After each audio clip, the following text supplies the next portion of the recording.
So kids is having PC issues. I think it's right about that time to start getting ready to think about getting rid of AOL. Don't you guys think? No more delays. Let's get it cracking.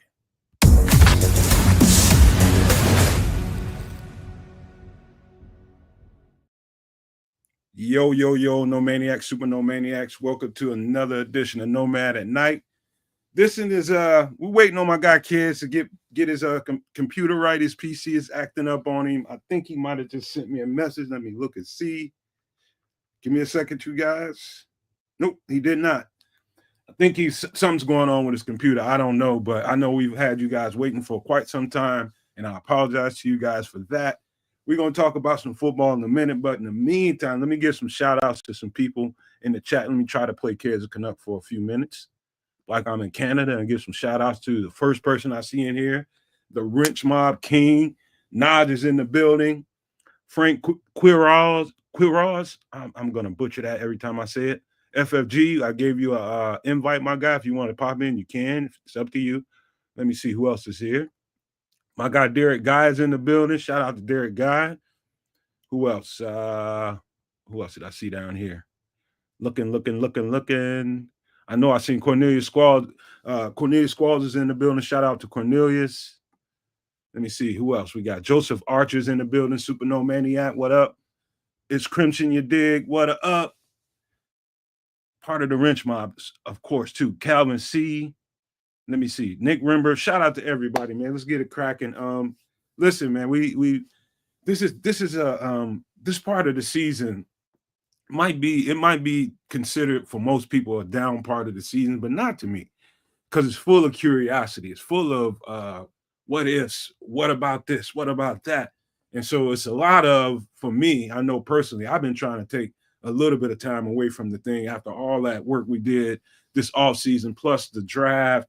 It was just a lot of work, and I'm trying to slightly pull back a little bit and get a little bit of me time, but it doesn't really work because every day you got to put out some content. So hopefully you guys are enjoying the little shorts that are coming out right now while we're in between podcasts, which I'm going to speak of right now. The plan for Feed the Bears is in motion. We're working on something, a concept, and getting basically the configuration right for what we want the show to be, how many times a week we want to do it, how long we want to do it, what it's going to look like, what kind of features is it going to have to it, all that kind of stuff. We're gonna turn that into something that I think you guys are going to gravitate to. It's likely going to be a daytime podcast, so we're around in between 1 and 3 o'clock, maybe a few days out of the week. That's the preliminary thoughts about the podcast so far. So I'm looking forward to that. Also, let me tell you guys something, man. The damnedest things happened to me in the process of getting this website together. So how that thing works, and I know you guys don't care to hear about this, but I'm just babbling. I'm gonna tell you what's really going on. So doing the website and trying to build it, the previous website we had a domain name. So the domain the-nomad-network.com, that costs money. And so to put it on the site that we had it on, which is on Squarespace, it was the damnedest thing to do because, if thinking about it in hindsight now, this website doesn't have like a 900 or 800 number you can call to try to get repairs or try to get help. You have to deal with some kind of AI customer service kind of representative, and it's funky. And it's in hindsight, I wish I hadn't done it anyway. When you buy a domain name, it costs money to get a domain name. You buy it for like a year, and to renew it, it's going to renew itself on that website every year. And so if you can't get into that website to turn that off, to turn that functionality off, automatically renew, then it's going to cost you, and you're going to be paying for your domain name for another year for nothing. And so, long story short, trying to get rid of that domain name to get another one, to restart this website on another site. I know that sounded like a lot, and it is, but wrestling with that whole thing, I finally got it done somewhere around 2 or 3 hours ago, and it took forever to get to the logistics right to do it, but we did that. And so we're gonna plow forward with this new website.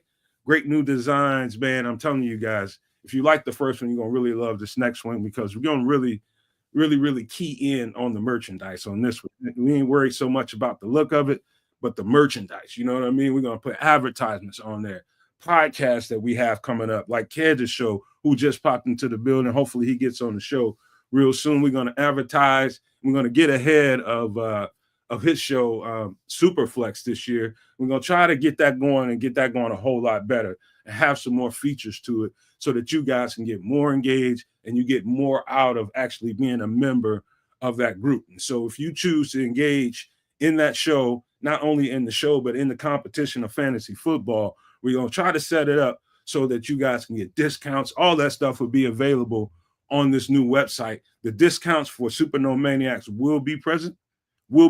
So just wanted to let you guys know that we're going to get on that stuff ASAP.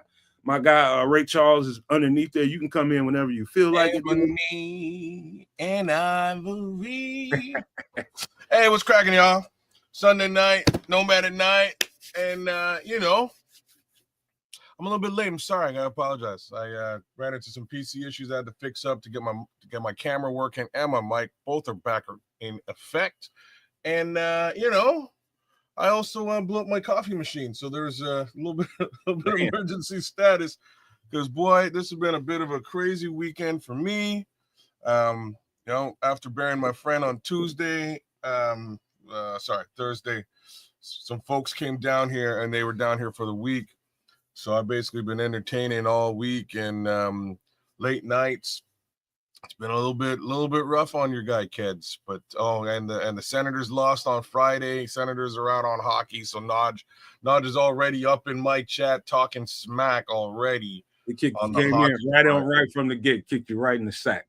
From the gate, from the jump street. And anyways, yeah, Senators are out. It is what it is. I'm all I know is I'm fine with it because I know the Leafs will never win the Stanley Cup championship. So I'm fine with it. I'm okay. Well, I'm glad I got enough Bears football to be immersed in, to be dealing with.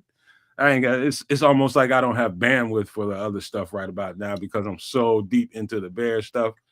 But shout out to you either, man. I just happened to, because it was a Game 7 type situation, it was a win or go home situation.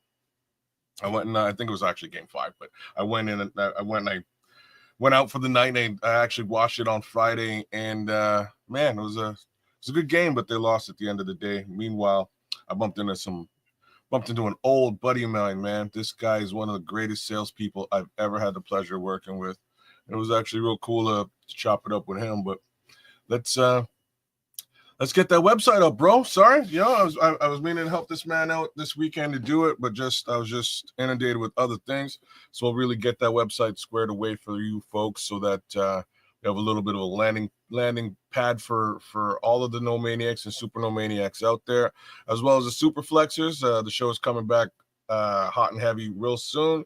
We're getting towards that time of the year. So I'm glad we're starting to pump it just a little bit for all you fantasy football heads out there. So we'll see what she looks like this year, but I can guarantee it'll look a little bit better than what we did last year. And I liked what we did last year. I thought it went off real well. Yeah, it'll be better, man. The features to it, the new merchandise, the new designs that I got cooked up, just all the stuff that is going to come with it, just to have a hub for all the things that we want to do and have them advertise. People that want to mess with us and be connected to us has a place to advertise their stuff, and we got our stuff. It's going to be fun to do, man. And I can't wait to get it started. Also, man, I almost had a brain fart here. What was I gonna say? Shout out to everybody that's watching the show. Anybody that's watching the show, we're about almost 70 into watching the show right now and building. Anybody that's watching the show, feel free to hit that subscribe button. It's all you got to do if you want to join the chat and join the conversation. We're going to have some hella conversation about the Chicago Bears and these tryouts and this rookie mini camp coming up. The conversation is going to get thick and heavy here very, very shortly. So if you want to get into this conversation, you have a piece to say about anything going on this show, all you got to do is hit the subscribe button. It's totally free. I think most people, I need to start saying that every single time we get on the show. It costs nothing to hit the subscribe button. Absolutely nothing. Nobody's charging you. All you do is hit the button and you're part of the community. It costs you nothing. The only thing that costs is grabbing a Super Nomaniac membership, joining. That's it. hitting the subscribe button is free. All you gotta do is hit it and jump on in. We can't wait to hear from you guys. So that being said, kid, you want this? I'm gonna be human for a few minutes, and I'm a pretty cheerful guy when it comes to these podcasts, and I put on a pretty good face at times. And so for the last 3 weeks, one of my cousins, very close cousin of mine, he is, he's diagnosed with MLS. I think it's what is it, multiple sclerosis, I think. Oh man. And it was funny about it is I had been seeing him, I've seen time from time to time at family functions and things like that. And I'd be like, they didn't notice nothing about it, nothing at all. And then all of a sudden, somebody told me he was down at my mother's club and he was in a wheelchair. I thought, okay, Are you sure it's MS or is it muscular dystrophy? I think it's MS, bro. I think Okay, it's all the right. same thing Richard Pryor went through. I think that's dystrophy, bro. But let's keep going. You might be right. I might be wrong, but it's spun me, man, because probably 2 weeks ago, my mother texted me and said, "Hey, I just wanted you to know your cousin the doctor gave him 8 months to live." And I was just like, my heart just went right into my stomach. It was right before one of the shows we just did. My heart just went right into my stomach. I'm immersed in all this work over here and trying to figure some shit out. And my heart just went right to my stomach. And I go on and do these podcasts, man. And then when I get off, and I'm really good at presenting for the fan base and people that love what we do over here. But to be truthful with you guys, man, dog, so basically, long story short, today, I'm in an email chain with my family, and today word came down that, hey, anybody that wants to, doctor saying hurry up and get here if you want to see him. This is a good time to do it right now. When they give you those kind of cues, it ain't good, bro. And I just heard he had 8 months to live a couple weeks ago. You know what I mean? And so it all just like avalanche down on me. I felt like in panic mode because I knew they put him in hospice care, right? In the last week, they put him in hospice care. But the last thing I heard was they were going to move him down to the general area.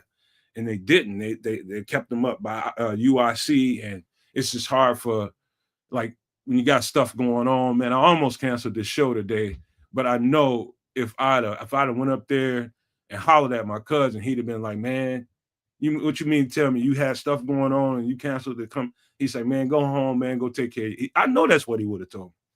And so I just did that, man. And I'd rather be here with you guys, and this is therapy for me. You know what I'm saying? Just like for you, when you had to go through what you had to go through the other day, this show is this channel, this network, this community. It's great for, just being a regular person and going through regular person shit, man. And so I just want to thank everybody here tonight, man. I'm in good spirits, man. Trust me when I tell you. But half of me is somewhere else. I ain't gonna even lie to you guys, but we're gonna have a good show regardless, you guys. So just want to throw that out there. Yeah, I'm sorry to hear that, man. That's a rough one. MS is a rough one, man, because it's an autoimmune disease, and to sort of look at it for what it's worth, it's almost as if his immune system is attacking his own body. That's rough, man. He's gonna deal with ailments and sicknesses that most folks just wouldn't. And Richard Pryor, like, he didn't die of multiple sclerosis. He died of complications from multiple sclerosis, because you can contract. It's not just contract. You can your body's attacking itself. Strange ailments will sort of pop up. My wife doesn't have multiple sclerosis, but she does have an autoimmune issue, and strange things happen to her over time.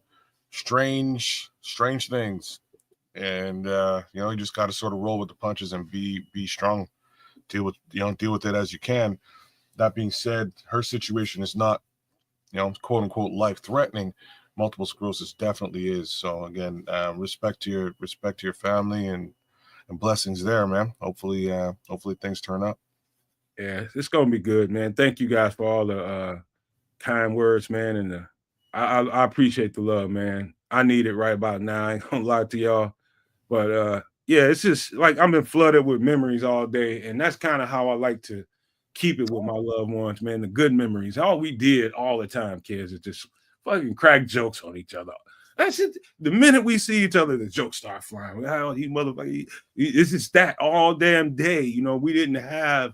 I mean, we had. Of course, we're a family. We have serious moments, but most of the time, it's just the jokes, man. It's just the That's laugh. what you remember, man. That's what you remember, and that's what you should remember. Man, dude, we had some good times, man.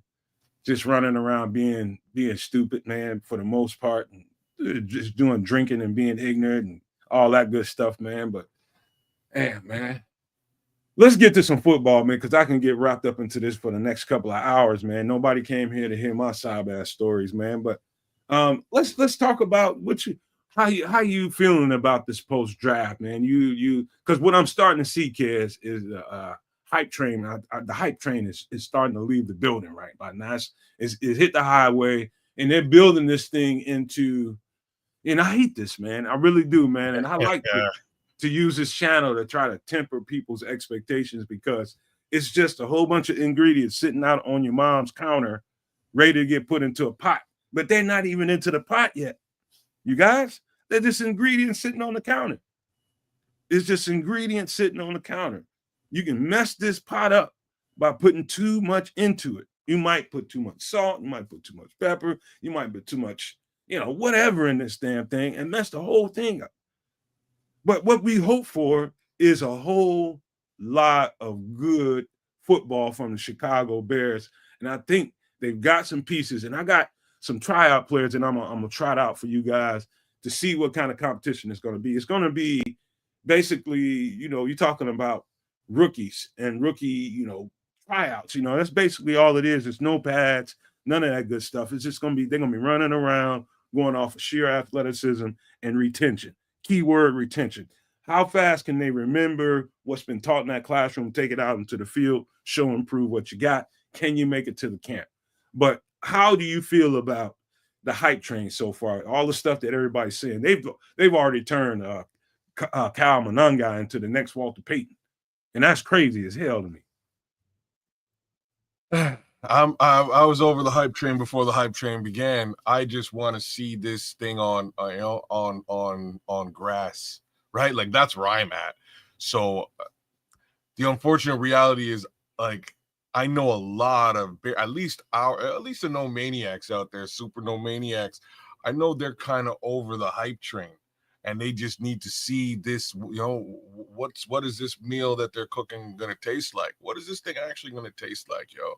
Because too much cilantro, like Brian Williams said. Shout out, like Brian Williams. If you check out, shout out to you, Brian, because if you check out just his few little chats so far, he's a real one. You know what I mean? He's a little bit trepidatious with the whole hype train situation as it is.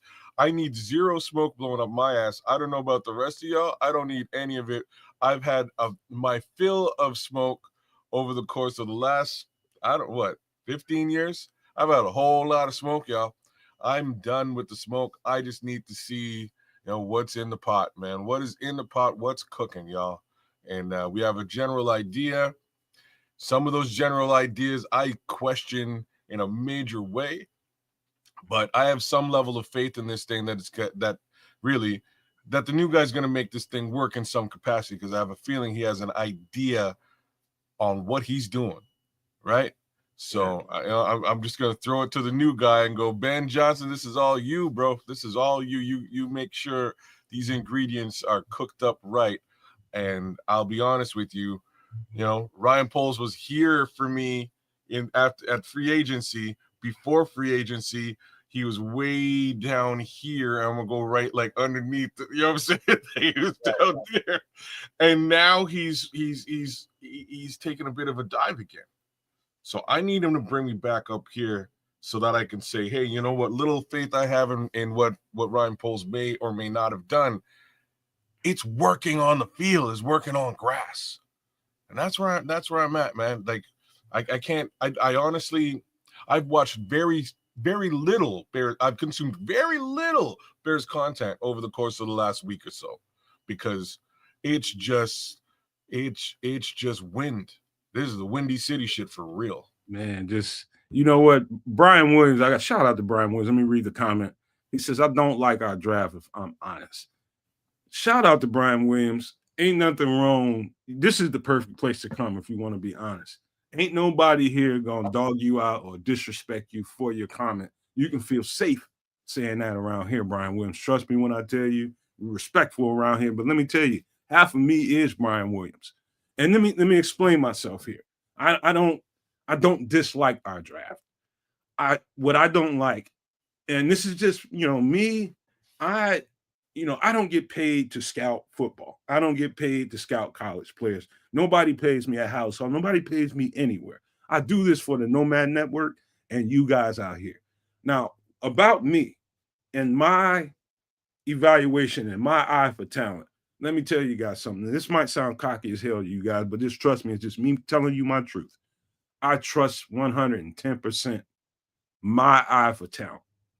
I look at other people, evaluate players, and sometimes I totally agree with it. And then other times it's just like, he ain't paying attention or she ain't paying attention to this or that. And I can pick that kind of shit. I've probably been doing it pretty much my whole damn life and didn't even realize I was doing it. And so what I can say to you guys with 110% accuracy, I can evaluate some talent like a motherfucker. And I'm not gonna always get it right for these Bears. We did get a couple of players that I went heavy and hard on. But here's my problem with it, Brian, to get to the point. I don't dislike the draft. I like the players that we got. I just think we missed out and passed up on some real good ass talent that I thought was above and beyond some of the guys that we got. And that was just my opinion.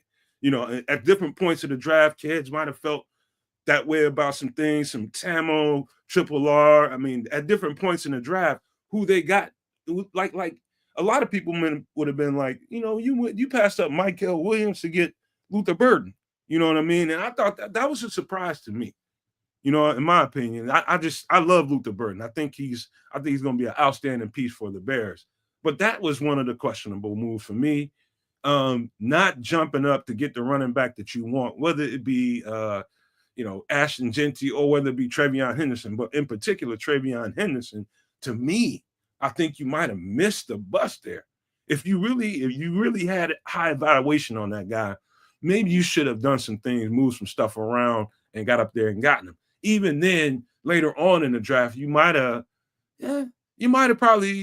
should have got a better running back. So those are the the qualms I have with the draft, kids. It's just me and my evaluation and what I saw in this talent out here. What I always try to do, kids, and I tell you guys this all the time, is try not to put me in front of the whole ship. You know what I mean? Putting me before all of it, to me, that's counterproductive. It's just my eyes, my opinion, my thoughts versus people that get paid to do this professionally. You know what I mean? I know where I'm at. I know where I sit. I'm humble that way. I know it's just me and my opinion. So that being said, I do think we might have missed some opportunities this draft. What do you think about that, kid? Oh man, Brian, you shout out to, let me give some quick shout outs to the folks out there and then I'll address it. Nod is out there, it's Crimson. Damon Dice is out there. Levante, shout out to you. King Booker World is rolling with us tonight. FFG is out there. It's Crimson is with us. Florida Bears fan. AC Adams out there. Cornelius Squalls number 2. Super No Maniac is with us. Smitty Q, Joseph Archer. The Minister Charles Johnson and Derek Guy are both holding it down with us in the chat as well. Just want to give you guys a little bit of love. Big Frank Q is out there too. Joe Vizzo's with us too, man. Nick Rembert, Calvin C. We got a good squad here tonight, so we'll just keep chopping it up. But look, I think you kind of nailed it by saying they didn't really go and get the guy they desperately needed by way of running back. They didn't do it. And to be frank with you, that threw the entire draft out of whack for the Bears, at least in my opinion. So now what I need, and I'll get a little bit deeper into this, I just need to see it on grass and have them prove me wrong, because I'm a guy in Canada. Let's be completely frank about this. I'm sitting in Canada somewhere. I'm sure these guys have a better evaluation on these players than I do. But let's be real. I I did not expect a tight end and a wide receiver to be picks selections numbers 1 and 2, mainly because they just paid a tight end and a wide receiver months before. And if that's the case, it worries me a little bit more, y'all. Just being being super frank about this. If you just paid these two guys, then we watched how these two guys performed with the brand new quarterback you have under center, and there might have been a little bit of lackluster performance for the year for both of them. Maybe that chemistry ain't there, and maybe they're looking to replace the chemistry with fresh blood. And if that's what's happening, I can dig it. You know what I mean? Like, I'm with it. You get these guys, you get high-powered, high-caliber talents to replace both of those guys, and they're off to the races when they need to be off to the races. Problem is, that doesn't fix the holes that are still on the roster. So the holes were addressed with later round picks. That's where I'm worried. And one of those holes again was that running back position. One of those holes again was that edge rusher. Instead, we got a DT who can do both, which is cool. And I expect some things out of him. But you kind of want a new blood there, specifically dedicated to the pass rush. I don't know if we got that either, right? Yeah, He's real nice, but again, there was some options a bit ahead of Ozzy that we could have got that again would have potentially stabilized that offensive line, maybe even better. But questions. So about exactly a week ago today, everybody in the chat that remembered me say this, because a week ago today, we broke down the first half of the draft. So the first 4 players or so we broke down, then we cut it off, and we saved the other half for some extra sauce. We just did the other half Wednesday. So kids, this ain't. I guess you can call this me beating my chest a little bit, but no, it's not really. It's just me, putting an exclamation point on it. So if you remember, anybody in the chat that remembers it, hit a thumbs up. And if you heard me say this last week. When we got to Ozzy Trapillo, I said that guy's take was boring. And Triple R and you were just like, boring? What do you mean boring? And Triple R got it. He was just like, man, I guess that's a good thing. I said, hell yeah, it's a good thing. Because in the first 15 or 20 minutes, you're going to pretty much see almost everything you need to see on the surface. Now, this is the point. Ryan Poles got on, I think, Cap and Jay Hood or something like that. I think it's one of those shows. And he said the exact same thing. Did you guys hear that? No Maniacs? First of all, give me a thumbs up if you remember. Give me 2 thumbs up if you remember me saying it and then Ryan Poles repeating it. Because it's the whole ass truth, kids. It is to me, that's a sign after watching enough offensive line tape for the past 3 years, 2.5, 3 years. It's a tell for when you look at enough of those guys, how to watch those guys and evaluate them. When the tape becomes boring, you're in the midst of watching a very good offensive lineman. And so to hear Ryan Post say the exact same words that I said, that was icing on the cake for me. Leads me to this point right here. I think he is the highlight of the draft. I know a lot of people might say Luther Burden is. A lot of people might say Colston Loveland is. Kyle Monangai, Shamar Turner, all these guys I like. But I'm telling you guys, this guy is going to be a stalwart on this offensive line for quite some time. I'm still watching this tape, still looking for some shortcomings, man. Only thing I can really point out to him is he's not a very bendy guy. I think that's something you can fix. You can work on flexion a little bit. You know what I mean? You can get him. And I didn't see that be an inhibitor whatsoever watching him play. But I do think Ozzy Trapillo might be the best pick that we made. I'm tossed up between three or 4 guys that I think might be the best players. Shamar Turner being one, Colston Loveland and Luther Burden. But I think Ozzy Trapillo might be the best thing that we did in this draft. Well, that worries me. Shout out to Jaden Ragland, though. I'd like to see this be an Austin Booker breakout season, to be frank with you. I'd really love to see that. Shut me up about the edge. Shout out to Jaden. Shut me right up about the edge. Like I was saying, it would it worries me that the fourth selection in the draft is in your opinion the top selection of our draft class. I would like that to be the first, second, or third. We had some high end selections in this particular draft, and that worries me, man. You know what I mean? Like, I don't know how else to say it. So that being said, I need to see these guys on the field and how this will interact with the existing talent on the team. The one upside to all of this, again, is strictly Ben Johnson, because I don't think Ben Johnson is coming in with any preconceived notions. I think everybody's job is up for grabs. And in that scenario, you need to go out there and compete and win that job. And when I'm saying these things, I'm talking about DJ Moore. I'm talking about Cole Kmet. You dig? Mm-hmm. That's what I'm trying to say. I think this new blood could push out the blood that that is already in position, that is already being paid. And that sucks, but it might be the actual reality. Well, do me a favor. You don't have to put it on the screen, but if you can use one of your monitors and pull up our lads, we're going to look at a depth chart a little bit before we get into the comments. You don't got to put it on the screen yet while we're talking. Okay. But we're going to look at the depth chart a little bit, and that's going to segue us right into some of these tryouts, this rookie mini camp, and talk about this and the way I see this thing setting up. And Kez can chime in and tell me if he sees it the same way. You guys can let me know too in the chat what you guys think. But the depth chart, here's the thing, kids, and this is important for everybody to remember. What we're looking at is a new. It's like a hostile takeover almost, but we won't call it hostile. It's a takeover.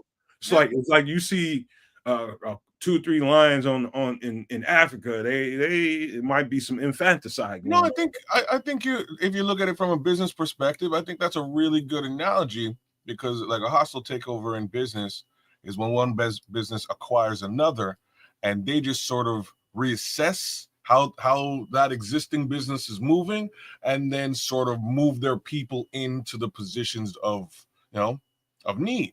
It's a very good analogy though. Yeah, here's my point for making that analogy. Yeah. One thing I would try to caution everybody is I know there's guys on this roster that we love, guys on this roster that was given opportunities, that came and showed up and did great things for this team.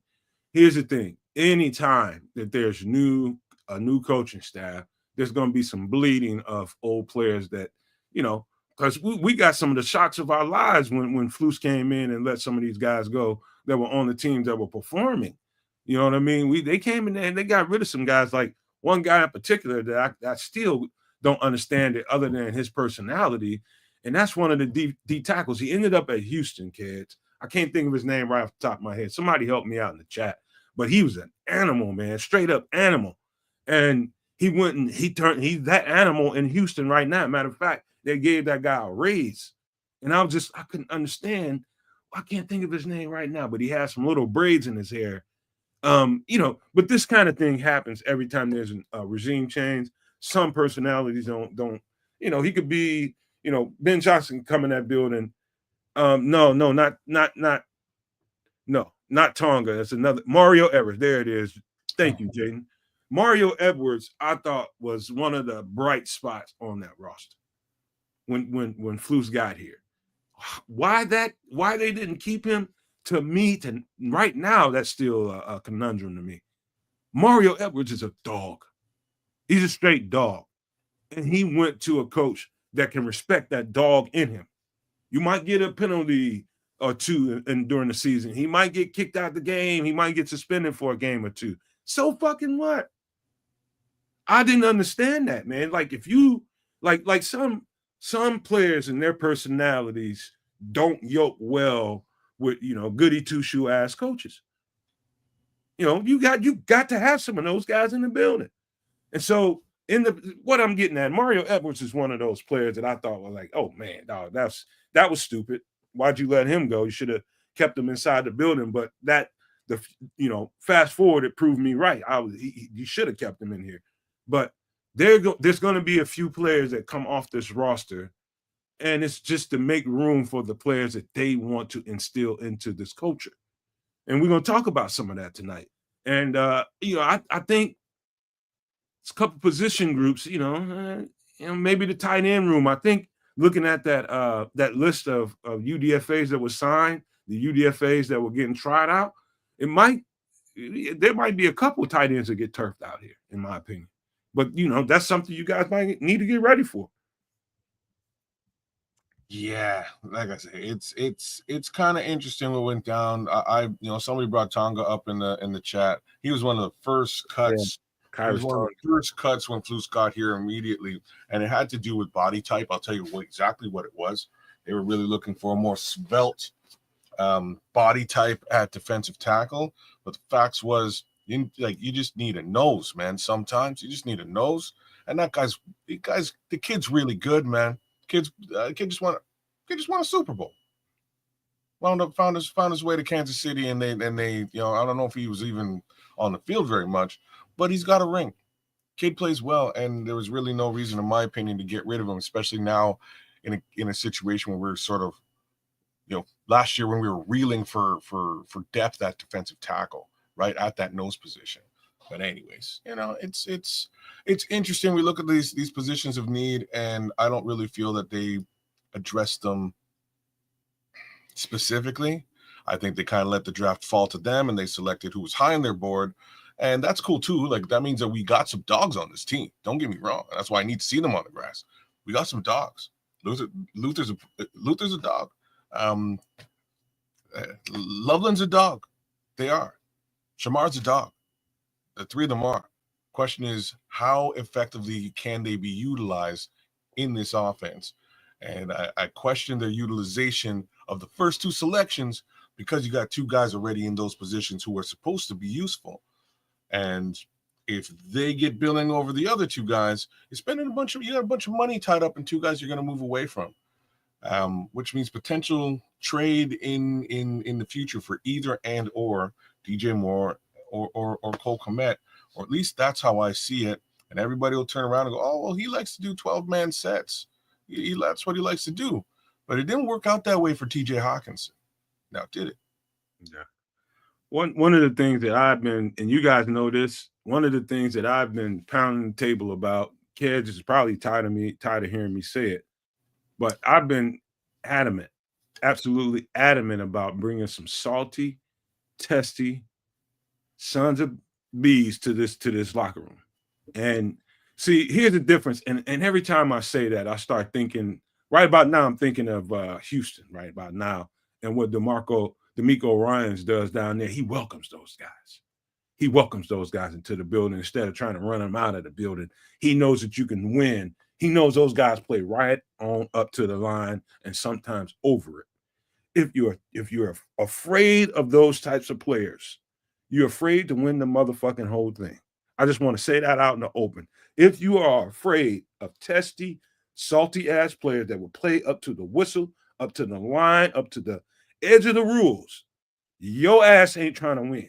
You ain't serious about winning. All them nice-ass motherfuckers around your team, you ain't winning shit. You're just going to have a bunch of nice-ass dudes that are very nice in the community, and that's all good. That has value, but you need some salt. And what I seen this year in a little bit of, I would just say, the acquisition of Grady Jarrett, you just brought some salt. You just brought you brought some serious salt. The acquisition of, what's his name, that was playing in Detroit, that played with the Rams, the guard, what's his name? Help me out, kids. Oh, Jonah Jackson. Jonah Jackson, you just added some salt. Yeah. Drafting Shamar Stewart, you just added some salt. And so those ingredients right there, I'm an edgy football player. I played to the whistle. You know what I mean? Nobody had to come and pipe me up in my ear hole and say, hey man, I need you to go out here and be an attack. Nobody needed to do that. And I know you win with guys like that. You got to have a bunch of those dudes on the team. And so that's one of the keys to this offseason that's made me really, really happy and really, really proud is welcoming some of that into your locker room. I'll tell you right now, having Dennis Allen as your defensive coordinator, you're going to have guys like that in the locker room. You're going to have that, or you won't have Dennis Allen, period. That's what he needs. That's what he thrives on. And to be honest with you, that's what this, as good as this defense has been over the past couple of years, that's what this defense is missing. I think the most, I give it to D Walk, right? Like I think the most salty guy on that defense was probably D Walk. Maybe a close second might be Andrew Billings, but there wasn't really a lot of salt on that defense, man. It's really Javon is pretty salty. He can be pretty salty. We saw that in the training camp. He can be salty now. Okay, all right. I didn't catch a lot of that from him. I like D-Walk, he can't miss it. And Billings is just a bit of a monster on that line. So those guys is who I would lean towards. But now you brought a little bit more of that, a little bit more leadership. This one, like, to boil it down, like free agency period. Ryan Poles did a master stroke here. Looked at all them holes and addressed them. But the question was now to turn those holes into areas of strength. And I think that's what that's what he was hoping to go into the draft and accomplish. I'm not so sure if he did that. I think he turned areas of strength into areas of strength again, which then questions how many guys are you planning to put on the field? Like, I don't know. But let's talk a little bit about depth chart. Before you pull it up, I want to tell a little quick football story, kids, and just get this out the way. In high school, my senior year, we had a dog ass football team. I think we was the best football team in the state. I ain't arguing with nobody about it. We had a dog ass football team, and like 3 or 4 levels and layers of dogs too for every position. And so one game, I don't know what the fuck it was, the weather, the moon, something. There was some weird shit going on, and we came out flat as shit. And that next week in practice, man, our coach was just on us about, letting that dog out, that whole thing about I need some of that extra shit. And he was talking to certain players. We all knew who he was talking to. He definitely wasn't talking to me. So anyway, man, he was harping on that shit all week long. And so we get into the game. We just out there just flying all over the place, cracking motherfuckers, man, just tearing motherfuckers up. And one of the guys that plays in my position group, actually, he was a safety. He ain't like that. He ain't really like that, kids. And I know he ain't like that. The rest of the team knew he wasn't like that. And so next thing you know, he's in a scuffle with a motherfucker. Somebody just tried to, tried to bully him around, and he's in a scuffle, got a flag. And I ran right on over there. I got peeled him up off, backed him up, and I grabbed him, and I was just like, nah. I said, and that ain't you. I said, don't worry about that. That's my role right there. That's my job. Let me be salty. You just go back there and play your role. I got this. Man, you heard what coach said? I said, I got it, dog. Don't worry about it. It's like you got guys on the team, like Montez Sweat ain't a salty guy, bro. He's not. He's not a salty guy, but he's a dog.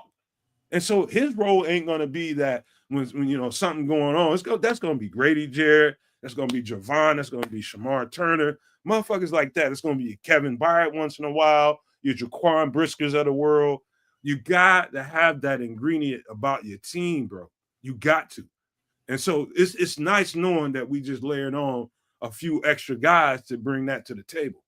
And I think it's a couple of dudes in these tryouts.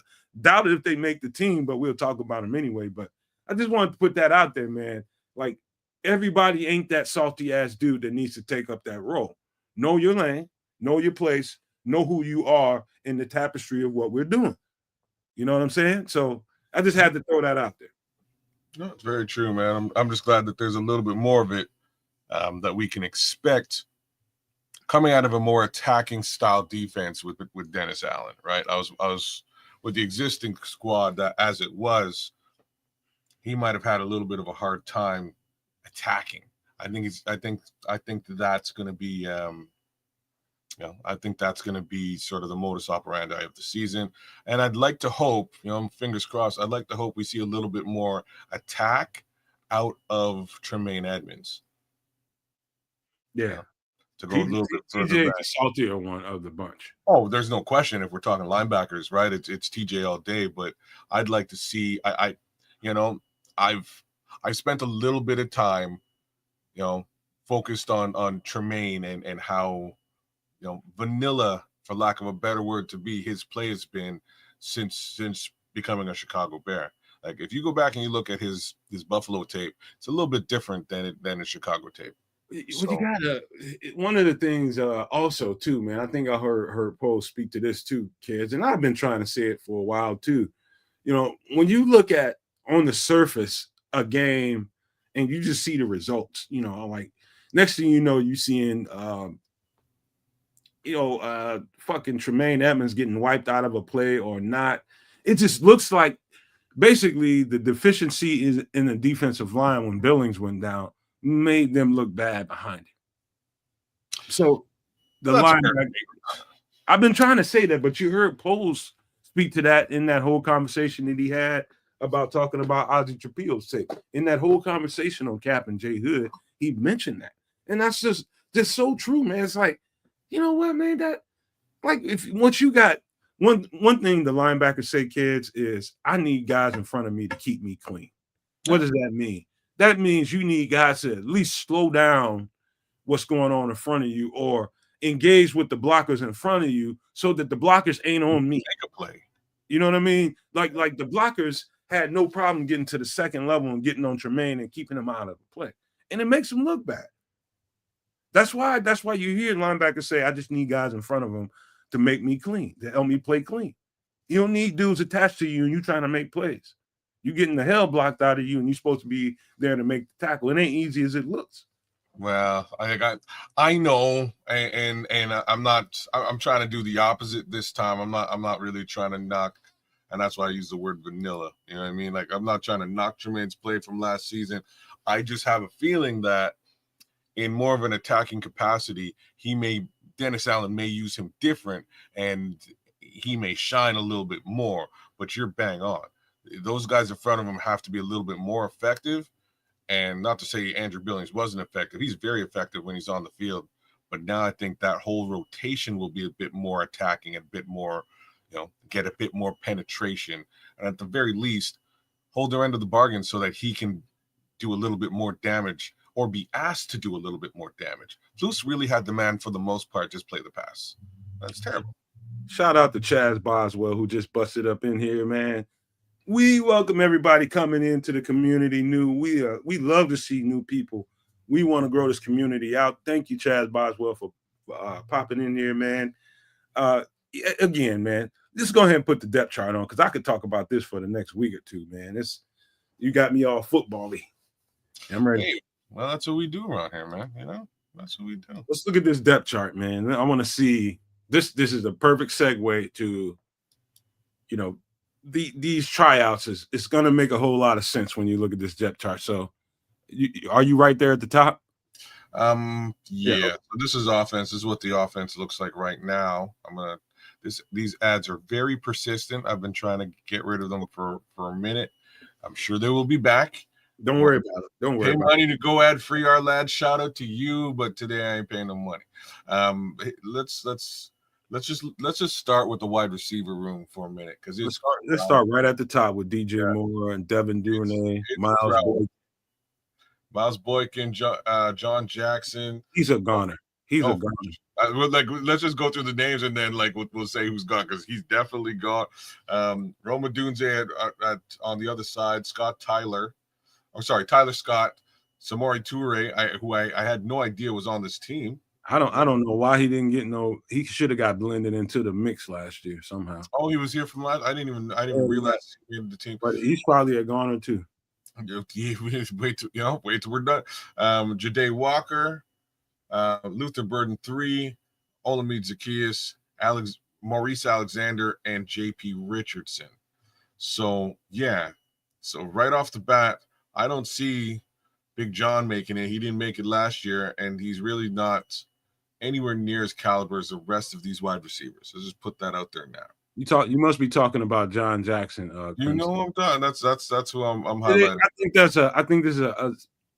I think it's basically semantics and just he ain't gonna last, bro. He ain't gonna. Well, he didn't last season. He's not really. He's just Caleb's friend, who they decide to give a bunch of money every year, and there's nothing wrong with that. If you want to give Caleb's friend some money, that's on you. Like I wish I was Caleb's friend, so I could get a couple of bucks, but I'm not. So Um, that is a clear one of those guys are going to step up and grab that role. Miles Boykin, it's a good chance that he can get turfed out, and we'll talk about some of that later. But he's also, I'll just say that one's about 50-50. He's good, right? Like these Boykin's good, Touré's good. I'm surprised he made the team and didn't see the field at all last season, but that just goes to show how crowded that wide receiver room was last season. Tyler Scott, we're all sitting here just worried about his potential on this team because Zacchaeus, Duvernay, Boykin. Well, before you go forward, let me shout out to Christopher Edgerton. What up, fellas? He says, I wish Caleb Fran get paid not to do anything. Hey, thank you for busting up in here, Chris. That's what I'm saying too, Chris. That's what I'm saying too. Caleb, can we be friends, bro? I could use it easy. A cool $400,000 just to Man, you know. that ain't gonna last, man. That ain't gonna last. You can't justify keeping that guy on the team. Well, they won't. They'll cut him his check, and he'll go back to obscurity until next offseason, and he'll be back to make a cool $300,000 to toss the ball around for. Shout out to Derek Guy who just why is that not showing up on the screen the way it's supposed to? Hey, respect, Derek. Thanks for the super chat. We appreciate that, man. Shout out to Derek Guy for the super chat, man. Thank you so much, man. At the end of the month, we got to pay bills, so every super chat counts, man. Bills need to be paid. Shout out to Derek Guy, Super No Maniac, for that. Okay, so we got to count them out. So we got to get to 6. I think they'll probably keep 6. It's possible they'll keep 7, but I doubt it. I think they're going to go tight end heavy on this. I've got 12, right? So I just need some. I need some clarity here. Jade Walker, was he not drafted, or is he? That's Foul Mouth C. Shout out to Foul Mouth C, who was in there kicking it with us from where? Oh, Christopher E. Oh, okay, yeah. Foul Mouth. Shout out, man. Dang. So Jade Walker, was he a free agent signing? Yes, he was a UDFA. Okay. He's a UDFA. JP Richardson, I assume, is also a UDFA. JP, yes. That's why they're green. Okay, so this things are making a little bit more sense to me. So these folks in green are UDFAs. I assume yellow just means bubble. No, well, free agency. Probably. I'm just saying bubble. Yeah, these are. It probably doesn't mean that though. Shout out. No.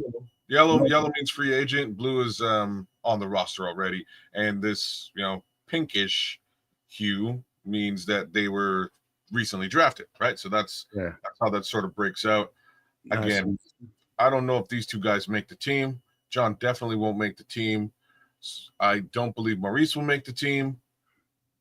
Touré is questionable, if considering he was on the team last year and didn't see the light of day.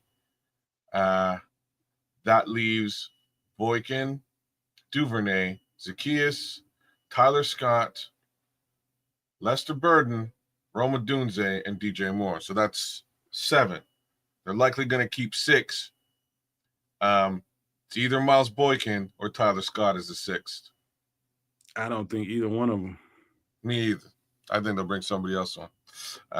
But maybe they just keep Tyler Scott because they're. I got a feeling. I think the most confident, so basically, with the addition of Devin Duvernay and Olami Zacchaeus, both of those guys are going to play. Both of those guys are going to get a spot. One of them might be relegated to more of a return guy, and one of them, I think Zacchaeus is going to be more of your. He's going to be more of your slot receiver. And I think Duvernay is going to play more of a role of a returner on special teams. Now, that makes room for maybe a backup X receiver or a Z receiver. Now you're talking about Man, I'm telling you, dude, that as much as I like Ja'Day Walker, I think JP Richardson brings a little bit more to the table. Just the value of that slot spot. I think JP Richardson's a nice piece, man. I really do. So Okay. let's just move to we can continue talking about that. We got months to talk We about. will be talking about this for quite some time until they figure out what the heck's going on. So moving on, we go to the left tackle position. We've got Braxton Jones, we've got Ozzie Trapillo, and Joshua Miles. Unfortunately, I don't see Mr. Miles making the cut. These two will definitely be here, and for some odd reason, where is our guy Karan Amagaji? Oh, he's listed as a right tackle. What are we looking at? The offensive line now? Yeah, I thought okay, hold on. that's just how it's listed. They move right into offensive line, and quarterback and running back are underneath. Okay, so they got Ozzie slated behind Braxton Jones. Yeah. And then Joshua Miles behind him. Yeah. That's interesting. It is very interesting. I would again think that this is where Karan Amagaji would sit, but I see what they're doing here. They're going to give him right side run. They might just give him a right side run so that, again, he can be the direct backup for Darnell if, what hits the fan. Mind you, like a weird flip of existence, I'm pretty sure Theo Benedict played left and not right. So maybe these two flip. Just saying. Interesting. This is our lads for the record. This is shout out to our lads. This is nothing official. The Bears don't have an official depth chart out right now. This is our lads. You got ESPN that does this, NFL Network, and all kinds of other sites, Yahoo, that do these things. Our lads is, I think it's more up to date. I think that's why I like it. It's one of those sites that update often, and that's what you need, man. We don't know how they're going to line these guys up, but we're going to have a conversation about how they're going to do this rotation and who's going to be playing where on the offensive line here real soon. But let's keep it flowing, man. So we got at left guard, we got Joe Tooney. Go ahead and shout it out, kids. Yeah, Joe Tooney, Luke Newman, and Bill Murray. I think that's a good look for left tackle, to be frank with you. We'll move on to center. Center's deep right now, but I think Chris Glazer and potentially Doug Kramer may be cap casualties. But Drew Dahlman, Doug Kramer, Chris Glazer, and Ricky Stromberg. If Ricky Stromberg is healthy, he's a great look at this position. Like, I think we've all been saying that throughout the offseason. Moving on to right guard, Jonah Jackson, Ryan Bates, and Jordan McFadden. I didn't realize McFadden was still there. Okay. Yeah, Jordan McFadden. I'm just telling you, man. I think that guy can find his way into the rotation. He could, I think. I didn't realize that he was floating around. But they're paying Bates. Bates is going to be here for sure. If they cut him, they don't gain anything. Darnell Wright, Karan Amagaji, and Theo Benedict are slated at the right tackle position. Somebody, OKC Bear Boy, was saying Theo's not a tackle. Theo is a tackle. He played tackle in university. I can say that bottom half of Theo might be a little bit thin. So maybe that's what you mean. Maybe you think that they're going to slate him as guard, which is also, it's also possible. But we'll see. He's an undrafted free agent. You guys, shout out to Andre Bryan, who busted up in here. He says, if Bates doesn't make the team, do you consider David Andrews as a backup center since he has championship chemistry with Joe? You know what, man? Anything can happen between now, training camp, and the end of it and starting the season. But so I think they've pondered a lot of things, and they're trying to figure out these tryouts, these UDFAs. They're trying to see who they want to bring into camp and give them further, reps and further repetition with pads on. That's this part of the season, Andre. They're just trying to figure out who they think are the best candidates to come and be a part of their camp. That's what this process is about. who they have ranked on this depth chart, this is going to be guys like Doug Kramer is a guy that's left over from the Flus regime. We don't know what these offensive guys. I know he just got re-upped them, but this is just to get a body in here for camp. I'll show you a guy that they're going to bring in as a tryout for this rookie mini camp. Who knows what happens after he gets done with rookie mini camp? Will he make it to the actual training camp? That's what this whole show is about. It's trying to set the table up so you can see how these guys leverage out against each other. You know what I mean? This is what we're talking about when we say, this new regime versus all these old players that were here on the old roster. They might get turfed out. They might. Folks are correcting me, and I apologize for the Ryan Bates faux pas. It sounds like they'll get 3.5 to 4 million back if they cut Ryan Bates. That being the case, I ain't mad at you, to quote Tupac Shakur. You know what I'm saying? Like you can get a couple of bucks back from the Bates contract. I'm not sure if it's really been a positive contract. Yeah, there are guys saying it right there. I'm not sure if it's really been a positive experiment thus far. So if they move on, then get a little bit back and apply that to to other areas of need. That veteran presence that he can bring to the table if he's healthy. Well, they don't need it anymore, bro. They've got. Well, I'm just saying, dude. It's like Jackson, you can never have too many veteran offensive linemen. That's actually what you want.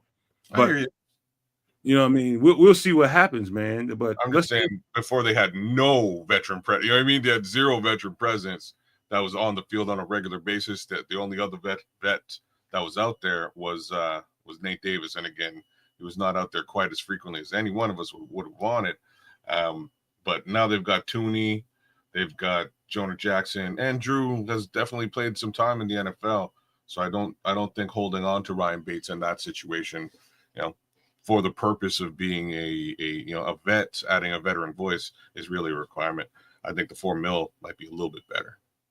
So we're gonna have a whole conversation about Darnell Wright, Kieran Amagaji real soon here. But we're looking at the tight ends. Let's look at the tight ends, kid. So read them off from. So we've got Colson Loveland, we've got Cole Kmet, we've got Durham Smythe from Miami, who we picked up in free agency. There's also Steven Carlson and Joel Wilson. Just looking at that room, I think those first three make it. I really like Steven Carlson and what he brings to the table, but they did not really put him on display at any point last year. So I have a strange feeling we're going to lose out on Steven Carlson and potentially Joel Wilson. They may wind up being practice squad bodies, either and or. Steven Carlson, I think, out of the guys there, has the best chance to make it to the practice squad. He's definitely not going to be on a 53. I'm with you, and I'm not familiar enough with Joel Wilson's game to say that he can compete with Steven Carlson for that position on the practice squad, right? So I'm kind of with you there. So Durham Smythe, I believe, is at the very least a practice squad player, but I think he makes the 53.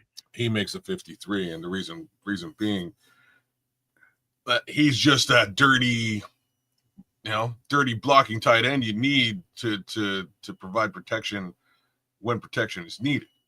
Like we watch. It's funny. A lot of folks out there are sort of speculating that you give that role to Cole Kmet. We watched him in that role all season last year. That's not what he's good at. He's not good at that. So they went and they got Durham Smythe to play that role. So if they're talking 12 personnel, I can see Durham Smythe taking a lot of snaps. I'm just being real about it. I see him taking a lot of snaps. So out of those guys, here's the important thing to remember as we move forward to some of these practice squad guys and what they might be looking at. You'll find out when we show you the practice squad. I mean the tryout guys that they think there's a shortage at blocking tight. They don't think it's a shortage at blocking tight end. I think all these guys can perform that role. Now the receiving tight end, I think they want to have some insurance behind Colson Loveland and Cole Kmet, who they probably consider as being both. You know what I mean? But you need a third guy that can play that receiver role. You also need a backup guy that can play that, that tight, in that inline tight end that can do some blocking. You need a backup for that. And so I think it's going to be Durham Smythe and whoever, makes this squad and whoever, they're going to be turfing each other out. I think Steven Carlson can beat them out. I think he can. I agree. When you see him on the field, I kind of like what Steven Carlson can do on the field. After watching him, what little time I have, he looks good. He looks like a viable tight end. You can come in as needed if you need him for a few snaps or if you need him for a game out there. Shout out to you, Andre Bryant. Like, share, subscribe, please. Ken Johnson as well. I know you're out there and you're subscribed for sure. But shout out to Andre. I haven't seen you in the chat before, and you're actually saying some awesome stuff that I won't put up on the screen right now because I agree with it too solid. So we'll just leave it in the chat. You know, kind of with you. You know what? This quarterback thing. I'm not going to take no time off the clock with that, man. I think it can be more interesting than you guys think. I think Tyson Bagent is a wild card here. How? Why? Wild how? Let's have that conversation because I don't even want to. I'll be real. I don't even want to talk ever. I never want to talk about Tyson Bagent. Why? I mean, Case Keenum is here for insurance. So basically, he's here to. Okay, what you want? I think he's here for veteran presence and tutelage. Here's the argument, kids. You want Tyson Bagent here. But if you listen to Tyson Bagent talk and you listen to his father talk and everything about Tyson Bagent says, I want to have a chance to go and play as a starter. For sure. He believes he's a starter somewhere. Does that show up sometime during training camp and it forces you to make a move? Or does that play itself out for one more season? We keep Tyson Bagent for another season. Truth be told, I love the confidence that kid has. I absolutely love it. Anybody that's confident and believes he's a starter in the NFL should get starter NFL opportunity. Everybody doesn't have that kind of confidence. Tyson Bagent thinks he's a starter. He's never going to start in Chicago.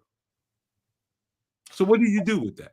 He's not Ben Johnson's guy. He's not, the quarterback coach's guy.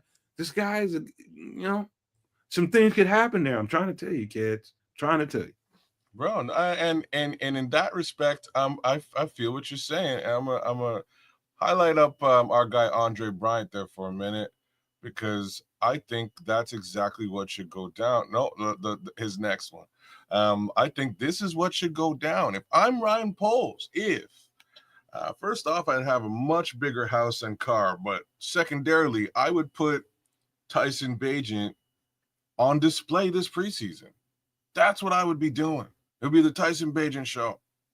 Straight up and down, I would give him as much opportunity to sink or swim because there's got to be a quarterback-hungry team out there that at the very least requires a backup and may be willing to give you something in trade for Tyson Bagent. I think he's a decent talent. Did we forget that Austin Reed outplayed everybody last year? No, we did not. But he also wound up getting cut from the team and wound up in Minnesota. I would be very surprised if that doesn't transpire again. I'm being a super realist here. So if I'm Ryan Poles, I am showcasing Austin Reed and I'm showcasing Tyson Bagent. Other teams are going to know one of these two guys is likely going to get cut by the Chicago Bears. The one who's most likely to be cut is the same one who was cut last year. But if he shines a little bit more so than Tyson Bagent, maybe there's a trade that you can pull off with either and or one of those quarterbacks, right? Shout out to the new people I'm seeing in the chat. Donnell Alkoff. You got it, Donnell, man.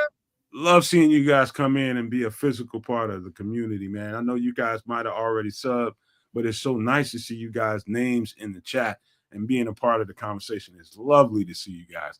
Just welcome. Shout out to my guy Melon Smasher, man. Keep smashing them melons, brother. I appreciate that. And I'm gonna throw some kids of Canuck love in the chat. Please like, share, and subscribe on my side of the fence too, and we'll keep growing this thing. Yeah, man. How about this? Instead of going through the entire depth chart, let's just talk about the people on the that's hanging on there on the strings. Let's On the talk bubble, about huh? Okay. let's talk Well, about the edge of it. there's quite a few. Quite a few. So like next position here is running back, and we can just point squarely at Roschon Johnson. And like Travis Homer's a bit of an anomaly for me. I'll just put that out there. I understand the special teams value he brings now. It took me a while to get around it. He brings a fair, you know what I mean? He brings a fair amount of special teams value. Yeah, a fair amount, a very fair amount. He does. As long as I think, as long as I'm gonna just tell you, kids, just to keep your temperament where it needs to be. As long as Richard Hightower is here, I think he's got it. Okay, that's a very good, very astute assessment, because my thought is like it's a new staff, and I'm not sure how much traction he's going to have with the new staff. But considering that they did retain Richard Hightower, and this is all still his baby by way of special teams, you're probably going to see Travis Homer with a blue and orange jersey there next year too. So what, I can't think of the guy's name, but one of my teammates knows this guy personally, but he just retired as a New England Patriots, and he spent pretty much his entire career as a special teamer. He got in when guys got hurt. I can't think of his name, but he's bald, played for the Patriots. Somebody in the chat help me out. He's a special teams demon. He's an ace. He made a career and got rich off of special teams, kids. It's like some of these guys, I can't think of his name, but he should be in the Hall of Fame as a special teamer. That's how good he is. I think that of when I think about Travis Homer. I think Travis Homer is starting to get past those days where he considered himself. Andre Bryant says Matthew Slater. Is that who it is? Okay, Slater. Matthew Slater is that bomb.com ass person on special teams that you always highlight every year. People don't think it's important. The Roschon is one of those type of guys. Man, Paul Rodriguez, bro. Like, I feel exactly the same, dog, and it's sad, bro.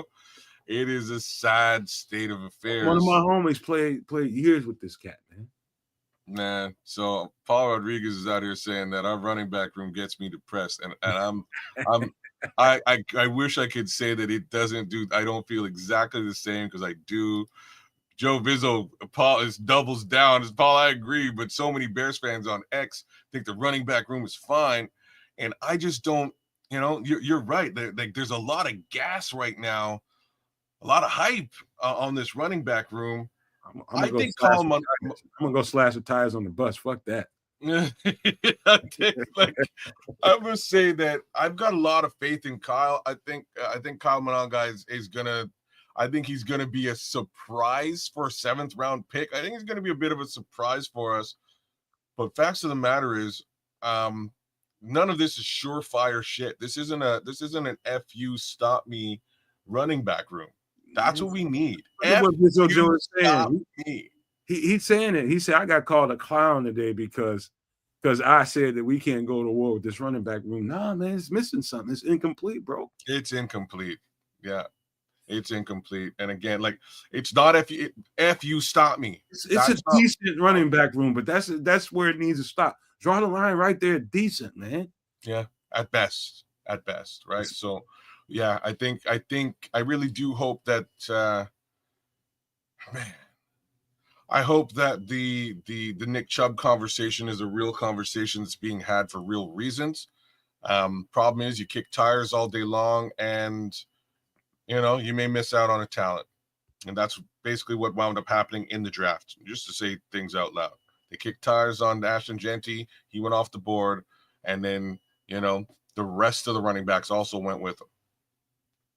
Man, sometimes you just got to strike and get what you need to perform this season. And I think we all squarely know that Roschon Johnson's got an uphill battle to climb this year offseason. And the odds of him not just because he's still a rookie. They're gonna just push him out to the practice squad and be done with it. The odds of him not being a practice squad body is very slim. Kids, we just caught a strike to the ding ding, courtesy of Crimson You Dig to DeAndre Swift. Whoa. So I'll read it out. Swift is trash, but the O-line has more to do with the run Oh, game than the running back, in my opinion. oh. And like, this is, I know I'll let you stick up for let you stick up for a minute, second. I'm going to, man, because I know you are. I know you are. I'm not, and you know I'm not. I'm just gonna say that my hopes is that last part of what you said, it's Crimson, is the truth. I hope that this revamped offensive line proves to us that DeAndre Swift is a little bit better than we saw last season. On you. Man, listen, you guys. And I was just having this conversation with somebody in the comment section. Can't remember exactly who it was. And shout out to who that was. I wish I could remember the name right off the top of my head, but I cannot. Listen, if you're gonna trash the offensive line and be upfront about how bad that offensive line was and how basically incompetent they were in blocking in pass protection, in blocking and opening up lanes in the running game.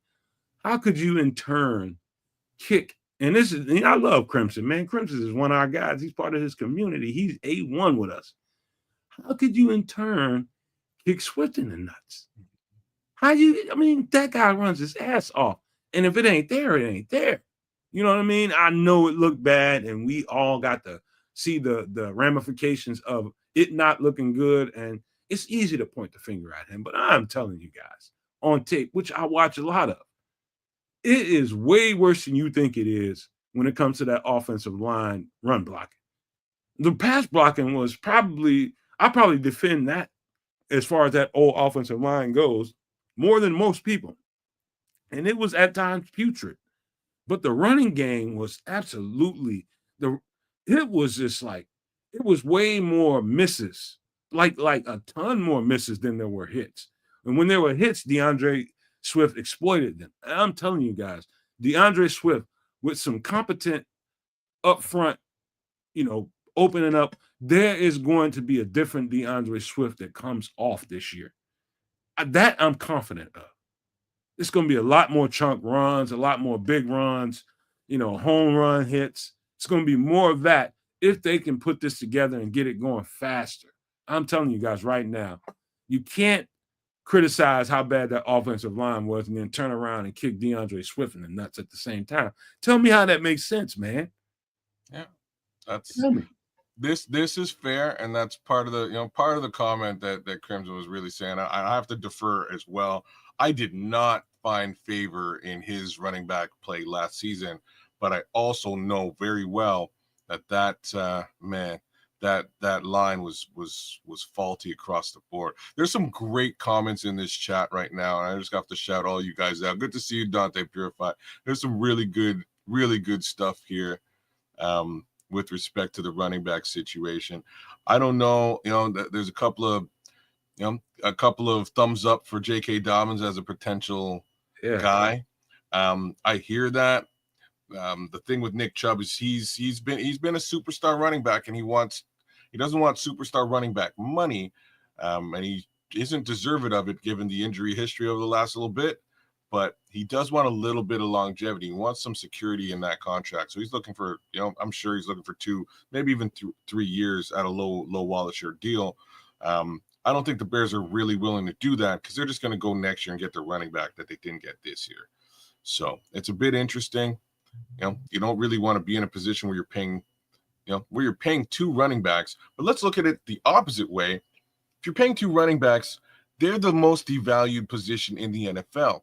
So you're probably not really paying all that much. Like you could be paying 2 wide receivers like that, right? I'm just saying. But a lot of the comments here is even one of the comments was Luther Burden. People are talking about him lining up as running back in some capacities. And that just goes to show how bad the running back room actually is. Another portion of all this, I would feel much better if Caleb Williams had that Tom Brady in him. And what I mean by that is like Tom Brady is a check down god, like he is. He'll check it down, bro. Check it down to James White. Boom, James White's just getting yak. And he'll check it down to the tight end. Tight end's getting yak. he's got the ability to really utilize that case scenario, because one of the few things that I really appreciate about DeAndre Swift is his ability as a pass catching back. He can do it very well. Incorporate him, utilize him in that capacity, and maybe you don't really need the run game traditionally the way that it normally is schemed up. You might be able to do it again with a quick release to the flat, to the running back, to the tight end. Problem for me is our guy Caleb held the ball a hell of a lot longer than would enable what we're talking about. It just we need to see a little bit of a different Caleb Williams for this type of idea to come to fruition. He just doesn't understand the NFL game yet. Yeah. He doesn't understand that this stuff is happening way faster. The average quarterback has got 1.5, maybe 2. You got 2.5 seconds. You got a pretty decent offensive line. You know, the standard used to be about 4 seconds. Cut that shit in half now. That's why everybody's going to the quick game and trying to get to the screen game, the wide receiver screens, the running back swings, and the tight end, screen, all of that kind of stuff. They're just trying to put the ball in the hands of the playmakers and get it blocked up, because there's really the athleticism on the defensive side of the ball, which we're about to get to, is so over the top good and fast. It's like you're trying to create all this colorful ass route concepts and these route trees and it's like you basically trying to piss up a tree, trying to piss up a rope. It's just gonna come trickling right back down on you. It's the long passing game. You have to earn it in this league.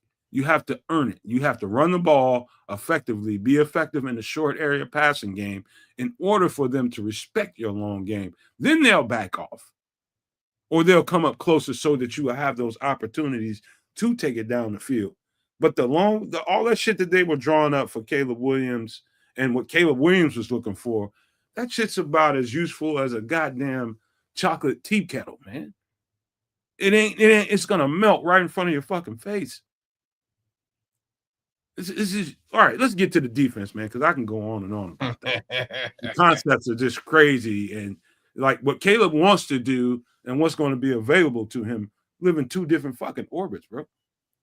Well, like I said, a little bit of coach up in the offseason. Hopefully, we'll rectify some of that, because just given what this room looks like to me, this running back room. Look at what King says. He said he needs to learn not dink and dunk here and there, but Breeze in the Hall of Fame because of the dink and dunk. I know what he's trying to say. He said he needs to learn that, man, because that's where you get your money at, man. You ain't gonna go broke taking that easy shit. Who's Breeze's tight end, man? He actually played for Jimmy Graham for a while. Jimmy Graham. I was like, he played for us for a minute. Jimmy Graham was that guy because of exactly that, King Book. A good, great point, bro. That's why Jimmy Graham got as much love. And now Caleb's got 2 tight ends to do this with.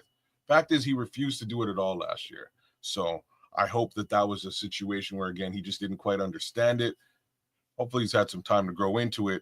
Even more so, hopefully Ben Johnson can sort of instill that into him so he can do it effectively this year. Shout out Chaz Boswell too, by the way. We've been in a running game desert. Need relief from the coach. Heck, we got new coaches, bro. We got Eric B in the place to be, man. No Rakim, but we got Eric B.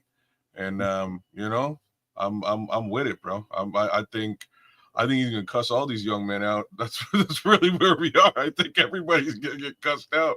But I think Kyle Monangai is gonna show up and show out. All right. Hopefully. I also think that about Ian Wheeler. We haven't talked about Ian Wheeler at all. I think Ian Wheeler reminds me a lot of Jordan Mason, who played for the 49ers last year. If he comes out and plays something like that this season with a better offensive line, maybe again that speaks to whatever happens with Roschon. You know who's missing from this list? Who's that? Hankins. Well, yeah. We're gonna get to that. We got that coming up. As a matter of fact, I didn't do a graphic for it.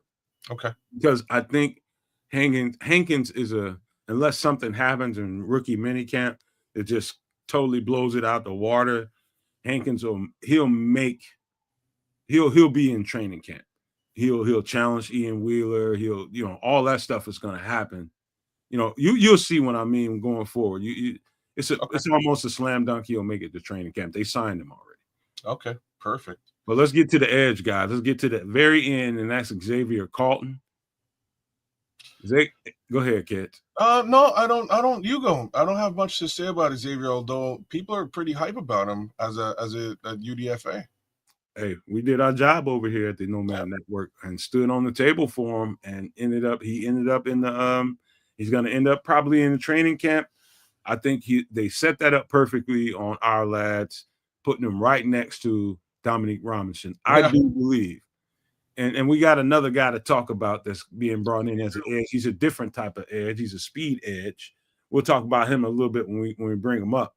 But you talking about somebody that's going to directly challenge Dominique Robinson for a spot on this roster in training camp. That's a direct threat to Dominique Robinson. Direct. No, he's the one who's on the bubble here, period. Right? Like Dominique has had a couple of years on this team. We're getting close to pay me time, and he really hasn't shown very much at all. Hate to say these things, but truth hurts. I think Xavier Carlton is in a great position to sort of take this particular roster spot. I worry though. I don't know if Jareem Robinson stays. I have a feeling he does not. I have a feeling that Jamari Croma might also be on the bubble. And the reason that I say this is because, Samuel loves that guy. I did too, but I think he's definitely on the bubble. I think he's on the bubble because a certain Mr. Hardy adds special teams value that is also second to none. The same things we were talking about Travis Homer. You see that in spades with Daniel Hardy, man. He's everywhere on special teams. Yeah, I think okay. So let me mention this because many people, I think White Ghost is probably the most prominent person I remember saying this to me. He says, I think Shamar Turner will play DN, Nomad. Here's the thing. Like if you watch Shamar Turner tape, White Ghost, like before, I think it's the 2023 tape. You watch him he's playing at 290 pounds, and I think I mentioned this. Did I not, kids? When we was talking about Shamar Turner during the draft, he's playing at somewhere around 300 pounds, 305, somewhere right now. To me, that's fat for him. I think the best Shamar Turner was 290 pounds.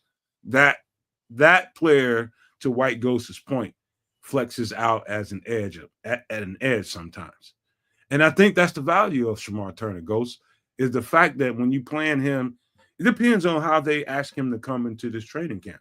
If they ask him to come in heavier than what he was playing at in college this year, so if he comes in at 300 right now, let's just say they want him to beef up another 10 pounds, then you can almost be assured that he will play less edge reps than he'll play interior tackle reps.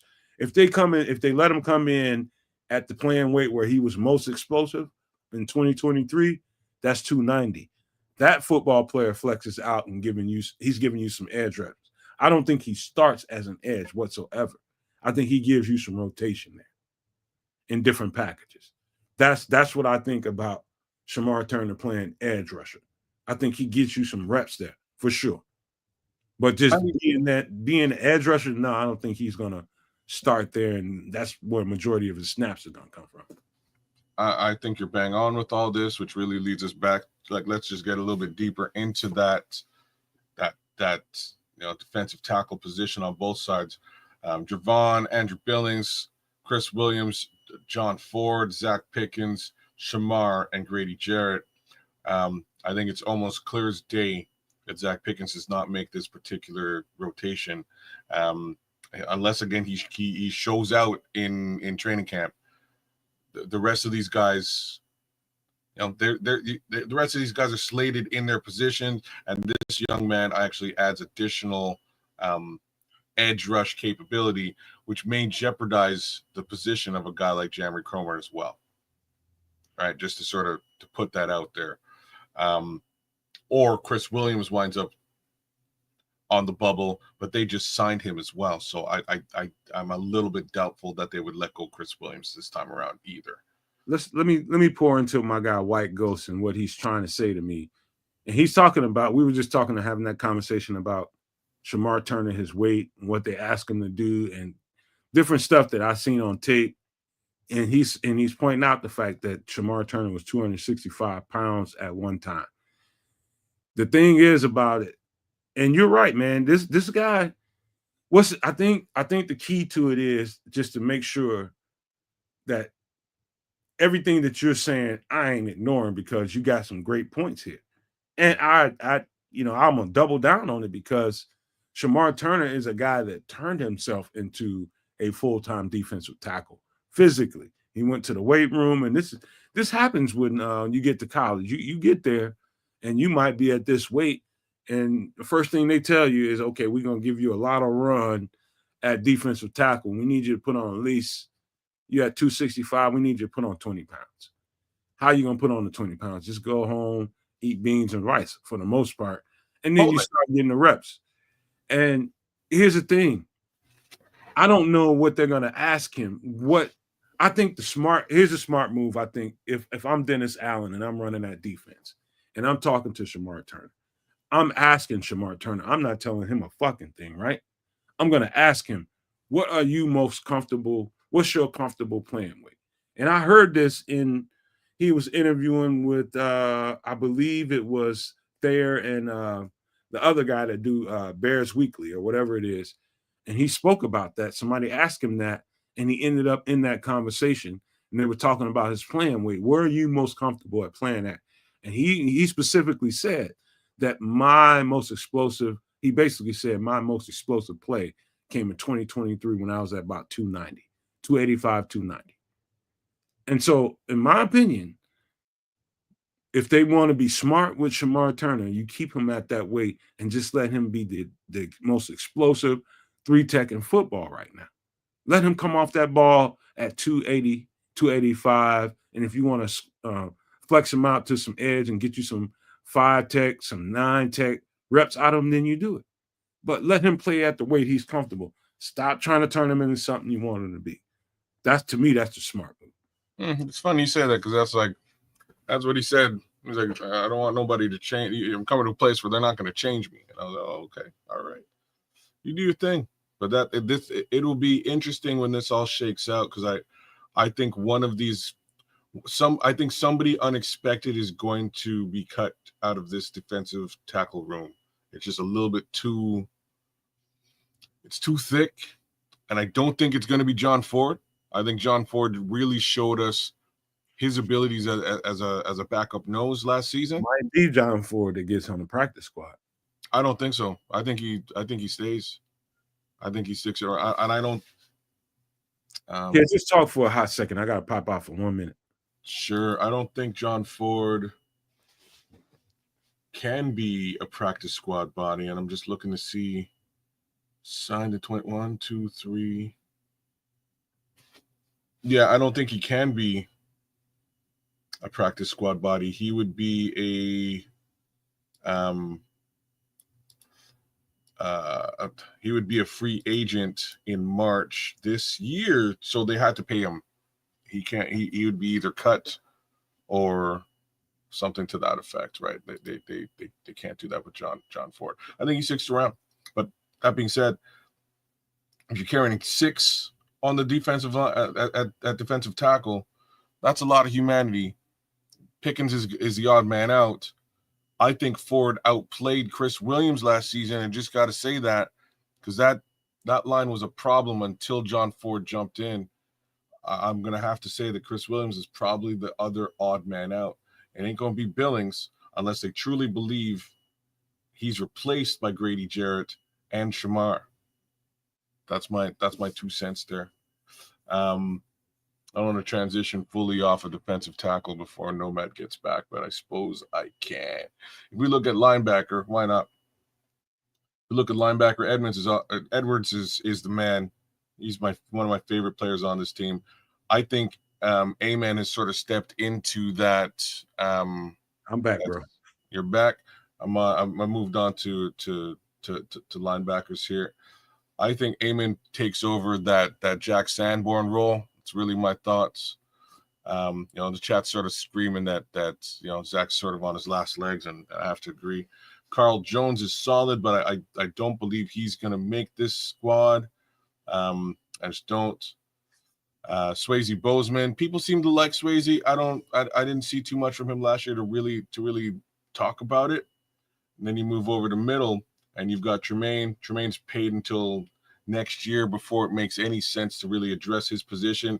They did go and get Ruben. Ruben's going to be in a backup capacity. He may slide one step up over top of Amon in certain situations. Then we've got Noel Sewell, who again, Nomad has been pulling for. I haven't seen it on the field. I know there's tape that proves he's a little bit more than we've gotten the opportunity. We've had the opportunity to see thus far as a Chicago Bear. And then there's Power Eccles. What are your thoughts on Power Eccles? Let me give a shout out to Big Lewis 88 for busting up in here. Power Eccles. I have that teed up for when we get through talking about this roster. Definitely know about him. Okay. I think let's just breeze through this last part. I think a very interesting part of this roster currently as it stands versus what they're about to do.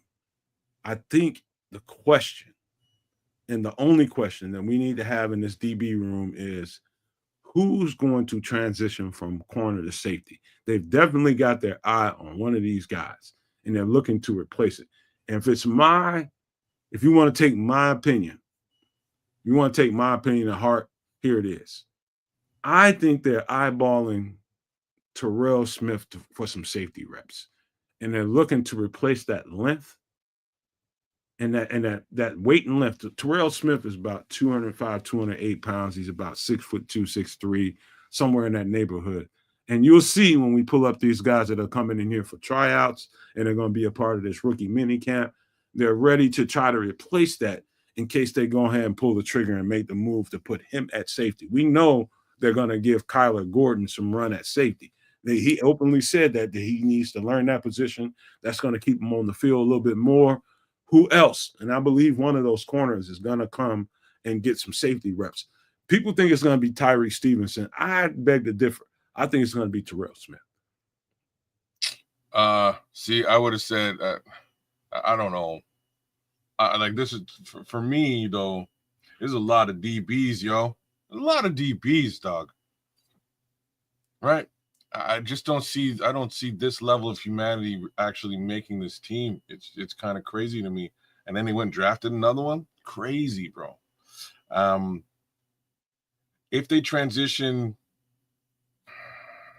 I hope they transition Terrell. I think Terrell deserves a shot to be on the field that much more. I'll be super frank about that. I'm just not sure if that's actually going to happen.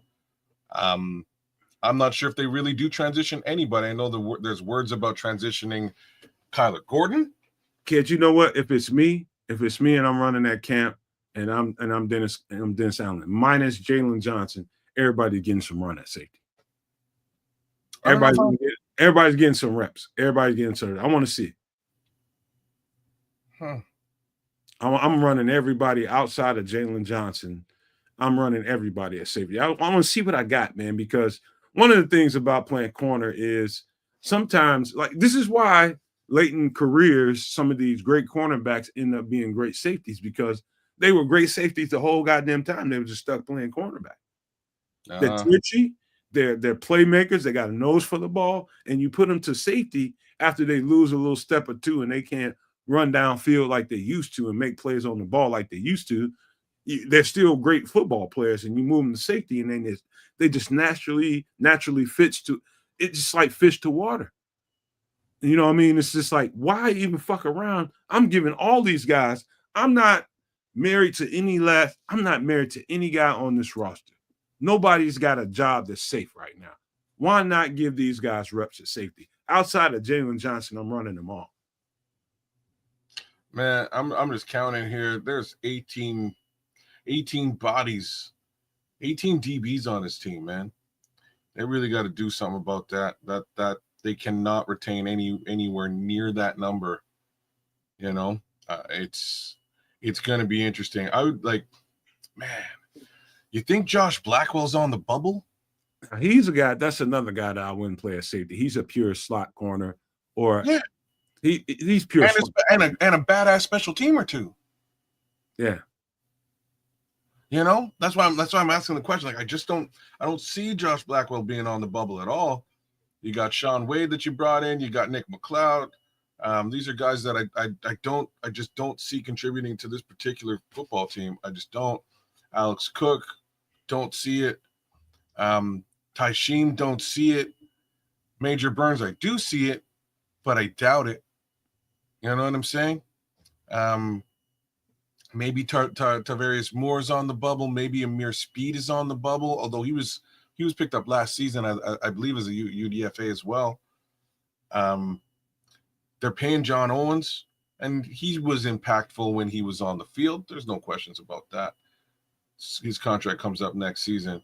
So again, maybe you transition a Terrell Smith into a safety that sort of locks his position. But again, they drafted Terrell Smith, right? I don't see them wanting to move away from that. This just 18-man situation needs to be cleaned up. And I have to say, like 1, 2, 3, 6, like 7 or 8 of these guys will not. Oh man, 7 or 8 of these guys at the very least will not be on the team. Oh yeah, they're heavy there because they feel like that's probably going to. That's why you know why you see it heavy like that, because they think the most change is going to happen in that room. They think the most there's. If I'm Dennis Allen, I'm looking at at a minimum 2 guys that I think can move to and get some safety reps. Maximum 3, 4 guys. You know what I mean? They can get some safety reps in the complete DB room. I'm talking about safety to corner. There's guys in that room that can give you some safety reps, and you might be surprised with what you get. And so to me, you lose nothing by giving them some run. You know what they can. There's a lot of guys on this list right here. You know what they can bring as slot corners. You know what they can bring at corner. There's no questions about that. You don't know what they can bring to the table as safety. So give them more reps doing that than the known. Find out the unknown, and then that makes the elastic stretch a little bit further. Now you got something to work with. I agree. Like just Terrell Smith alone will start. You know, we'll leave it there. But it's a good problem. Shout out to James Weston. My fault, kids. It is no, and he's right. It is a good problem to have.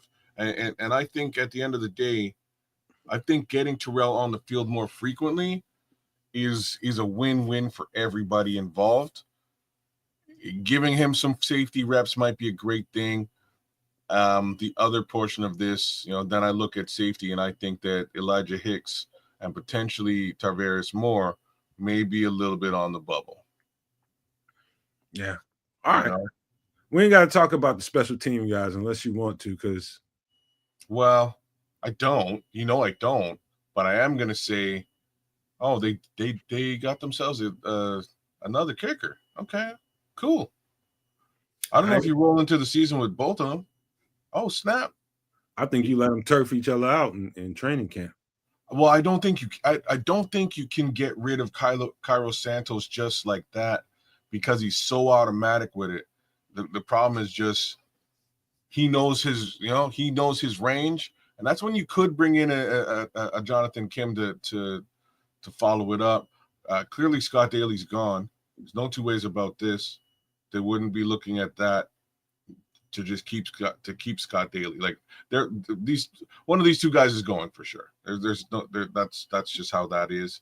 But you might want to keep the extra kicker because man, like all last season we were seeing some crazy deep kicks being not only attempted but nailed. If you have a talent in Jonathan Kim that can do something similar, you don't want to overlook that out. You know, you don't want to overlook that at all. Yeah, shout out to AC Adam. He says, I'm rooting for Sean Wade and Major Burns. Sean Wade is a guy I'm really, really rooting for. I think he got something there. I think he gets through camp. And I think that could be so a couple years ago, we got the great pleasure to watch Josh Blackwell get on this roster and not get fucking turfed out. Matter of fact, he rolls. I think Sean Wade has that kind of potential. Okay. On in this camp. I think he can. With the addition of Al Harris his influence, and that's the kind of guy that can say, Shaun Wade, dog, you're a fucking first round pick, and you're here in a training camp fighting for a roster spot. Be fucking first round pick Shaun Wade in this camp. That's the kind of guy that can do that. You say those kind of words to him, and Shaun Wade is like fucking TNT rolling around with a lit fuse, and everybody's running out the way. I'm telling you, that's what we got. We got a player. Let's see if he can rise to the top. That's why, that's why our guy Ben Johnson is basically saying, there is no depth chart. Everybody gets the opportunity to fight for that number one spot, and we'll see what Shaun Wade can bring to the table. There's some confidence there. Folks have some confidence there with respect to him, but I've heard a lot of smoke about Major Burns as well. All right, so there's guys there. Let's pull this down and let's get into what we came here to talk about, Mr. Canuck, and that's some of these tryout players. And I know a lot of people want to know what's the tea on these guys, Nomad. And the truth be told, I only got to watch so much stuff, and I'm just going to be upfront with you guys. There's a lot going on in my personal life, but I got to watch some stuff, and I'll give you guys. Here's the first thing we'll talk about. Everybody will be able to relate to this first conversation, and that is, kids, that is this left tackle tryout. And there's a lot of people. There's a lot of people curious to know. Okay, what is this? Here's my thoughts on how I think this is going to play out in rookie minicamp. I think they're going to give Ozzie Trapillo every left tackle rep that they can give him. Number one, in this rookie minicamp, he's going to get all the left tackle reps. And there's a guy I'm going to talk about right after this that's going to be competing with him for those reps. It's going to be him, and him. And then the next guy.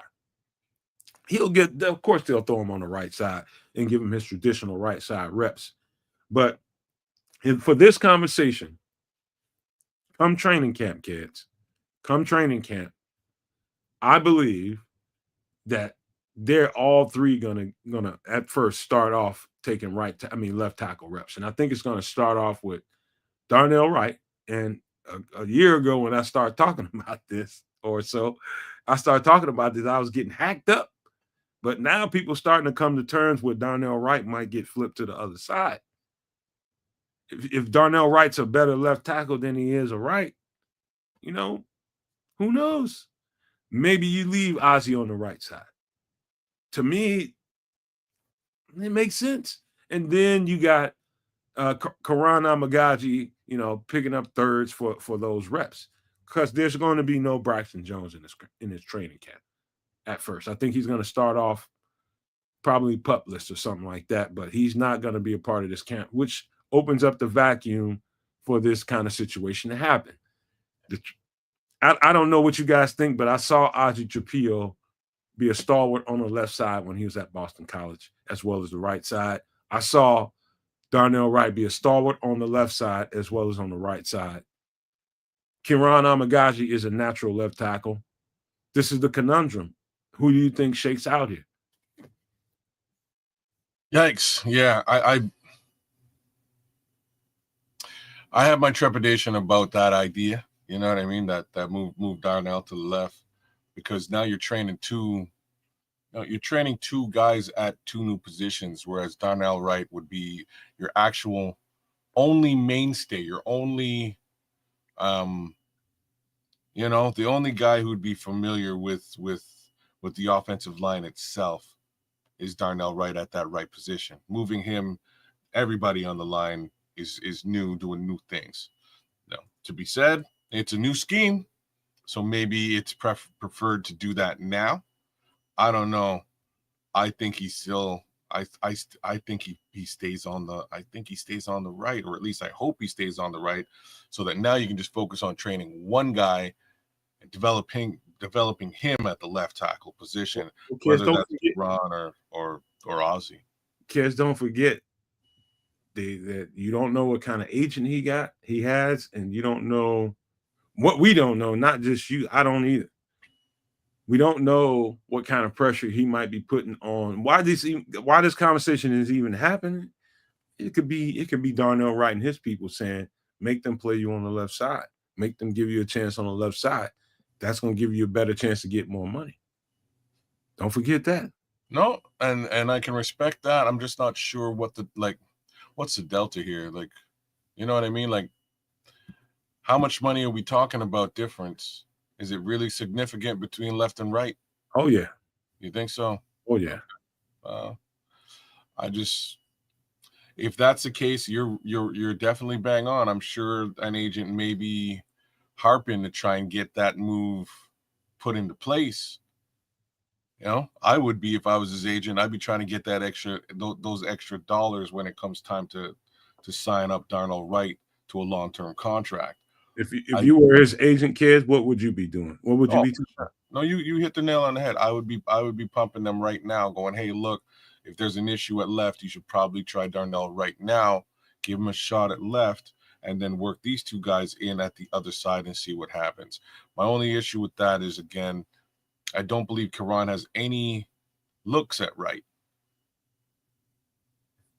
I like they need to go back to this our lads, because didn't they have him at right? Yeah, they got him at right for some strange reason. Mr. Charles says he's screaming. He said, "Right, will not play left tackle." Yeah, I'm with you, Minister Charles. I just don't see it, because now, like I say, you got to train two guys to get there, as opposed to just training the one guy to get better at the position he already knows, whether that's Karan or it's Ozzy. I don't know his agent. I don't know I know if I was Darnell Wright's agent, I'd be like, motherfucker, you make sure they play. You give you every first team reps at left tackle. Period. Like I say, I honestly don't know, man. I honestly don't know. I would not do it. If it ain't broke, don't fix it. You know, keep it simple, stupid.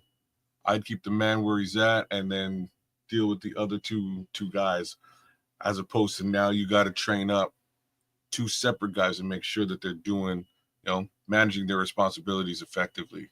That's just my thoughts on it. What's Michael White saying? He says, "Hey, Nomad, I like the back out of Rutgers. From the film of his plays, the offensive line played in minus territory. The holes will be bigger with our new offense." He's trying to say they sucked. The offensive line sucked at Rutgers, and he was a dog there. And he's saying, with our offensive line, this dude's gonna eat, basically. Shout out to Michael White. Thank you for busting up in this piece, man. I see Kyle Monaghan being a surprising talent. Right, if we're going back there, I could see him being a surprising talent. I just don't know. It's just not surefire. It's just not "F you, stop me." Right? We're gonna have it's not gonna be 10 men in the box. Right? It's just not. It's not gonna be 10 men in the box until we make it 10 men in the box. That left tackle conversation is gonna go on for quite some time. Oh yeah, bro. And let's talk about one of the guys they're gonna bring in to try out, and that is Emmett Bowl. Okay. Out of Arizona State. He's 6'6", 310 pounds. He's a tryout. Got a chance to watch some of his stuff late last night. And when I say late, I mean late. He looked like he ate V for Vendetta. Or is it just me? He does have that. His whole face. V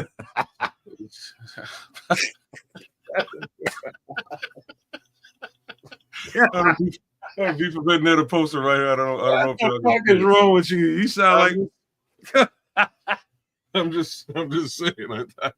Anyhow, it's a big lad at 6'6", 310. That is fucking. I gotta laugh at that one. Now, he does look like that mask, doesn't he? He does. Oh my god! All right, so he's coming in here. All right, specifically, Braxton Jones. His injury has opened up this vacuum. I'm not saying that they wouldn't have signed. I mean, wouldn't have brought him in for a tryout just to try him out. So he's got a little bit of a story. So you got to go back all the way to 2022 to see a bunch of Emmett Bowl tape. You got to go back to 2022 because in 2023 he had a broken leg during the game, and his play was sketchy from that point on to this draft. And so if you going to look for some Emmett Bull tape and you want to see, and he's a right tackle, by the way. You see most of his reps on the right side. I'm still not done looking at his tape. And I don't know that I ever will, but this is one of these guys that I think can bring something to the table. He's got some really good feet. His anchor is a little bit suspect if you want to ask me. And it was, when I say the anchor is suspect, I would say it was at times, not like on a regular basis. I saw some spots where the anchor was a little bit suspect. I would say that. But I think the genuine, if I wanted to give this guy the genuine compliment that he deserves, is his feet. His feet are the music to his play, in my opinion. It's the feet. It's to get off the ball. Can you get in your stance faster than the guy can get in his pass rushing, offensive on you? And you've seen that be consistent in his play. And so watching offensive linemen, I'm training my mind and I'm training my eyes, and I'm getting better and better with this, is watching the lower body. If you guys out there that want to start really kind of scouting out these guys, especially the offensive linemen, to me, sometimes that can be the most difficult thing for me because my position is so opposite of what they do. It took me some time to get to where I need to get to on these football players. And Emmett Bull, I thought, has some pretty quiet tape. I think he knows somebody on the staff, basically. Somebody in that scouting department has been watching this guy for a couple years. He had the bad break in 2023, and somebody still had confidence in that scouting department and said, hey, man, you know what? I got to pound the table for this guy. Let's bring this guy in here, even though he stands a long shot of even getting a chance to come into this training camp. Let's take a look at him. I thought his tape was decent enough to warrant that. So whoever in the scouting department that stood up for him, I thought it was a good idea. And so again, Ozzie Trapillo, right tackle. Emmett Bull, right tackle. Why are they so hot and heavy on these right tackles? It's obvious. The idea is maybe to put Darnell Wright on the left side. I think that's what everybody's running from here. Yeah, I don't know, man. I don't know. I don't think they're pushing him over there. That's just my 2 cents. It's definitely possible. It's definitely something that. Here's a flip side of the dollars and cents argument, though, right? So he comes up for contract relatively soon, Darnell, right? I think it would be next year. They're definitely going to pick up his 5. Do you want to pay that left tackle big money early, or do you want to push that for a little bit? Right? So although the agent is probably hollering at them and asking, look, yeah, we want him to move to left tackle so we can make more money, Poles might be saying, I don't want to pay more money for that particular position right now. Ask for a trade if I'm Darnell. Well, Darnell will get paid either way. I don't think Darnell should be asking for a trade at this particular time just because he's not playing on the left side. I don't think that's really and if he is, they'll trade him immediately and they'll get a good return.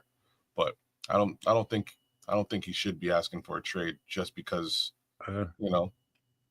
If I'm him, I'm like, either promise me these reps, I'm out of here. Ask me, I'm on now. If I'm Darnell Wright, I'm not fucking pro Bears right now. I got my pro player hat on right now. Being honest. Well, I don't know what they do with all that, but like I say, I don't think Ryan Poles will be gung ho right now to add additional money onto his contract just because he can. If you put somebody else at left tackle, that means that he's saving on the larger payment, the larger payout for a lot longer. And when I say somebody, I'm talking about Ozzie or Karan. Let me address Minister Charles. And Minister Charles Johnson says, if you've never played on the offensive line, he's talking about me. I could see how someone would think it's okay to make that switch. It's ludicrous to think that is okay. I don't know how you think it's ludicrous. Number one, Minister Charles. Number two is I've seen Darnell Wright play at the highest level on the left side. At the highest level. 2021 tape was outstanding on the left side. Outstanding. Now I guess the the reason why he moved to the right side is a little bit murky, but I did hear some stuff around that time that says, you know what, it's better to put our best offensive lineman over here where we have a weakness and let somebody else that's more suited to play. Same thing with Ozzie Trapillo. Same thing. He could have stayed on the left side, but he chose to go to the right side. Some people can actually physically do that. I know the technique and fundamental is different. I've seen that. I've seen that in real time. The technique and fundamental going from right to left, it's like going from Mars to Uranus. It's different, no question. But some people are naturally physically athletic in their athleticism and that they can overcome that hump. There is a hump there.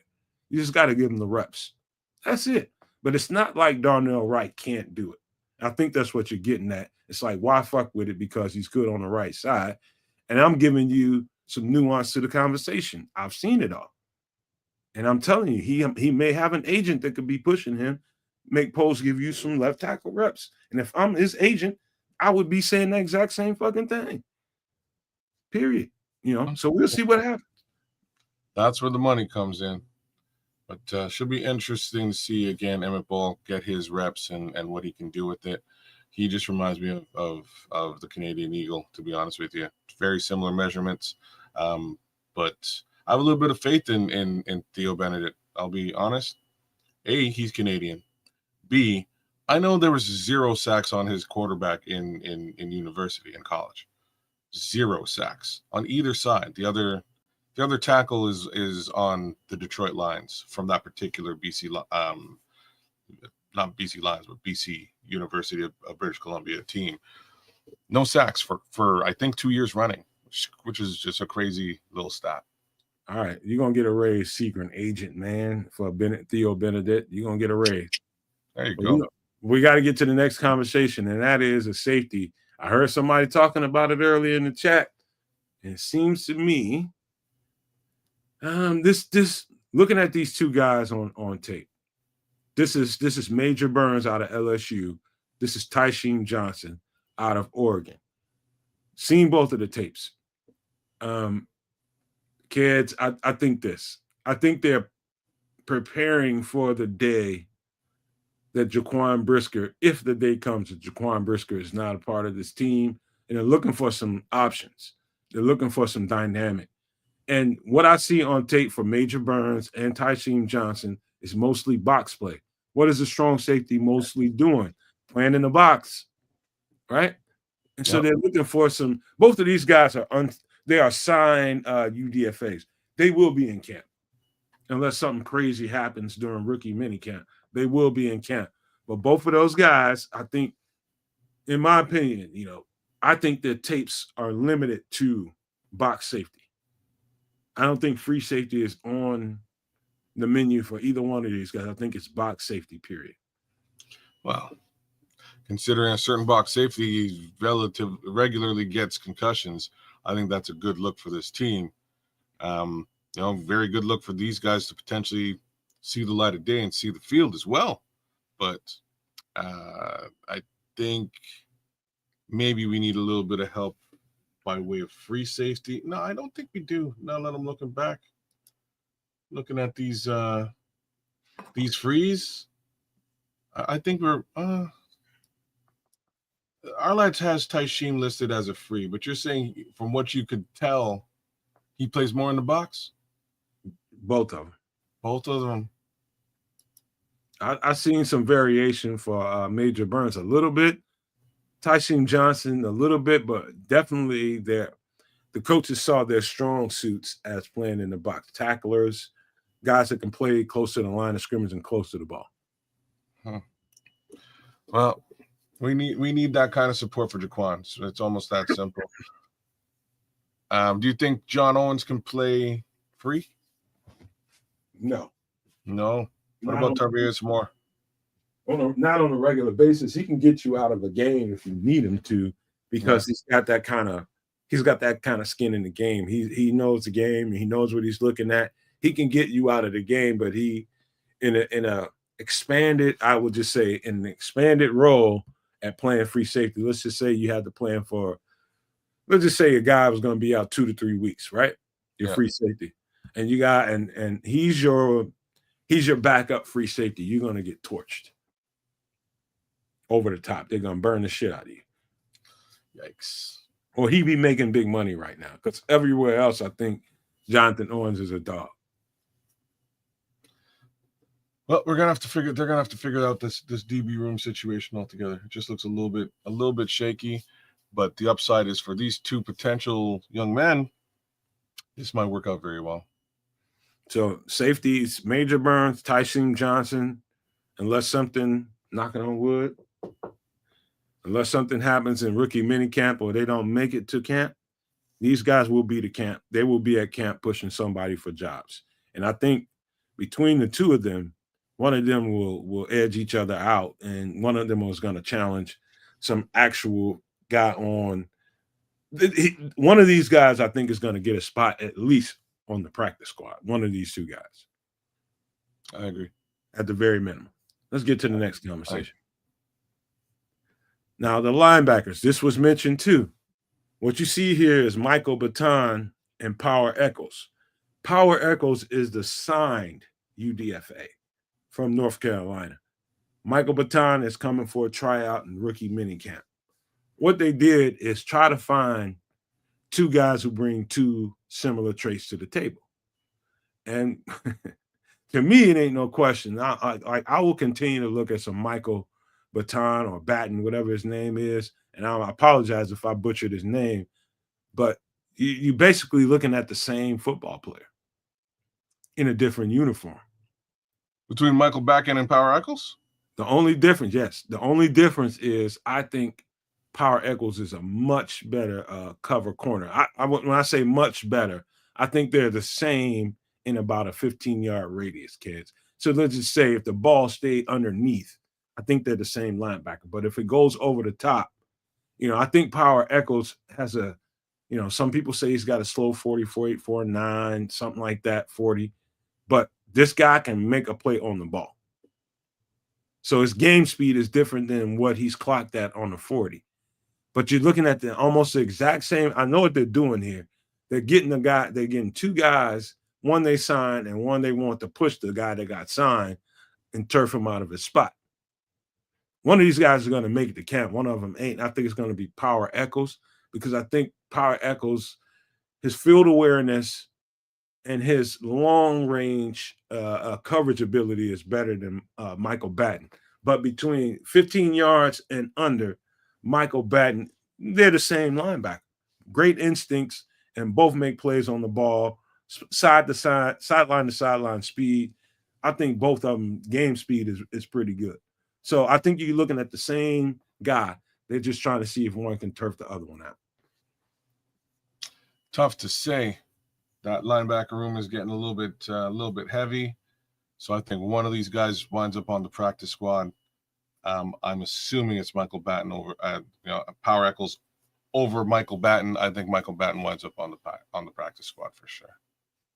Take it easy, Chaz. Thanks for joining. Please like, share, subscribe on both the Nomad Network as well as at Kedza Canuck right here on YouTube. We appreciate it, brother. Shout out to you, Chaz, and all you guys that are coming in here. Big Louie, Big Louie 88. All you guys that are coming here for the first time, keep on coming back because we look forward to your commentary. This is great right here. Love listening to you guys comment on what we're talking about. But come on back, Chaz Boswell and everybody, Big Lewis, everybody. Let's talk about the next conversation, and that is cornerbacks.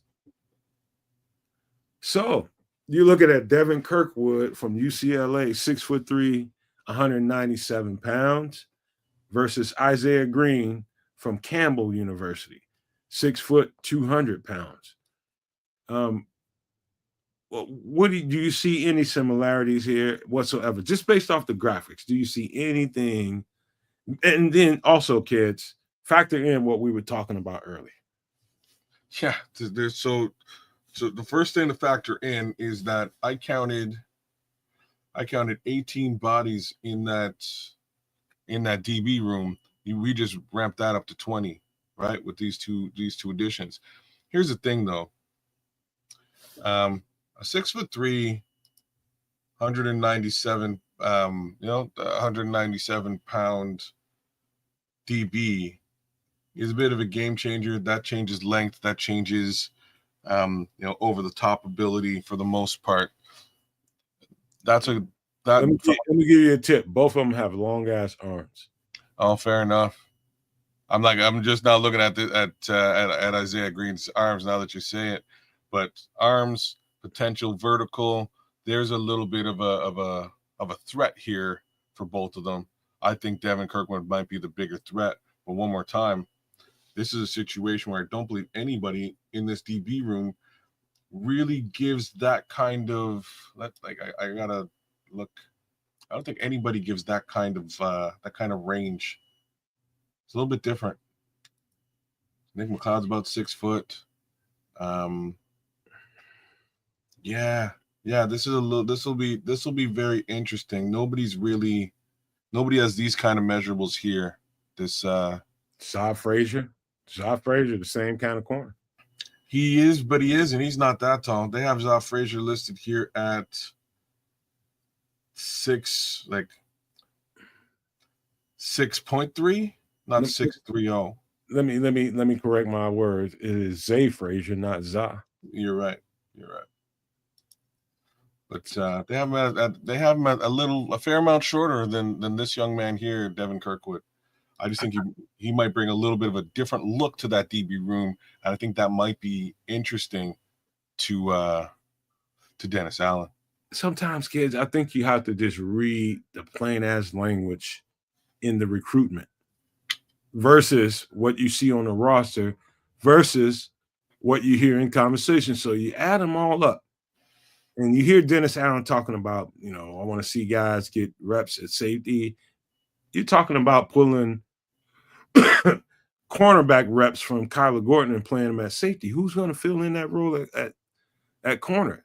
What he just opened the door to is, to me, transition for some other guys on the roster. I think it's Terrell Smith.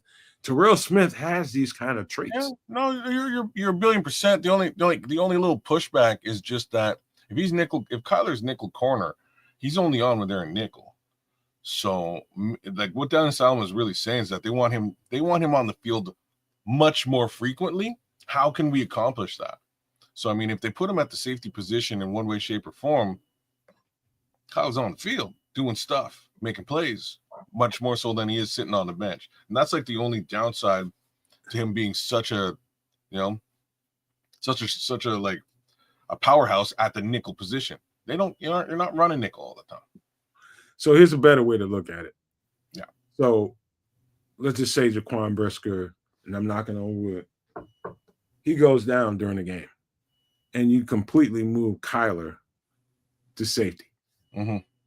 Who fills in at the nickel position? Like I'm with you, bro. That's the flip side of the coin. So Kyler is probably the backup boundary corner, and the slot nickel. That, and so you get what I mean. It's just basically backfield. Bro, like the ideal player for this situation is Terrell Smith, without a shadow of a doubt. Right. And so what do you do if you get him out of the backfield of the cornerback rotation, what do you do to replace it? You see what I'm getting at? Yeah, no, I got you. That to me, that's what these guys are. These guys are battling the backfield on the practice squad. Mm. To me, that's just the way I see it. I could be wrong, but that's how I see it. No, I think you're right. I think it probably winds up shaking out that way. And I'll say it again. All I'm really saying here, as far as these two guys are concerned, Devin Kirkwood and Isaiah Green, just the measurables with Kirkwood gives a bit of a different look to that DB room. There's nobody that quite has these measurables. I'm not sure how fast the kid is. I'll have to take a peek and see. But that height, man, and that length, it's real. I'm telling you, the grittier guy, though, when you watch them both on tape, to me, is Isaiah Green. Yeah, from Campbell. Yeah, he is. But those traits and measurables out of Devin Kirkwood, you can't ignore. So that's why you want to bring him into camp, and you want to see if the traits and measurables. What's that? You see what Big Lewis is saying out here? He's saying Green will take Gordon's spot in the slot. See that? Yeah, it's I think he's gritty enough to play the role. I'll just say that, and he's big enough to do it too. And so it's about, okay, who's if you move Kyler over to safety for a game, and now you got Blackwell as your primary slot. Who's there to backfill that? You know, now you got that going on. Yeah. That's all I'm saying. It makes sense when you think about it that way, depth chart wise. Yeah, there's a lot of humanity there, man. They're gonna have to figure this thing out. Do you think Isaiah Green offers potential at free or box safety? Yeah, he got the size to do it. He's got the tenacity to do it too. Okay. That's interesting. He's a little bit long, and you look at his body type, and you're just like, he's a little bit light in the cakes. But at 200 pounds, you can play anywhere pretty much. I was just gonna say, and he could probably thump with that 200-pound frame. We'll have to see. Yeah, you're right, Big Lewis. 88. Gordon's gonna be on the field a lot. I think so too. Now you got to backfill that, and to me, these tryouts are an attempt to make sure you got that covered, in my opinion. But let's get to the next guy, next group. This is a particular guy I wanted to talk about, and that is Jeremiah Hunter. He's one of the receivers that are coming in. We know we got J.P. Richardson that's coming in. You got Jade Walker that are inked in onto the roster. They will be making it to training camp.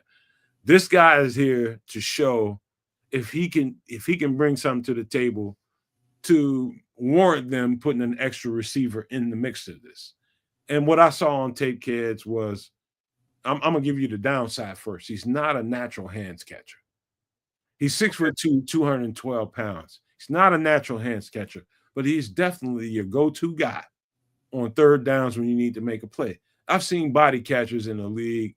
Like Terrell Owens wasn't always a hands catcher in the league. He was a body catcher. He was jumping, trying to, put his body between him and the ball and trying to make sure he got his hand on the ball. And that turned out pretty well for him, Hall of Fame. And he ended up being a better hands catcher. I've seen guys like him start off like this. Even I would say, what's the kid at Seattle that ended up with Pittsburgh this year? What's his name? The speedster. He was a body catcher at first. I've seen this shit happen before. I'm blanking out on what his name is. Find out for you. Help me out, chat. He was a body catcher at first, and I'm just trying to give. I'm not trying to shit on him. It's basically what I'm trying not to do.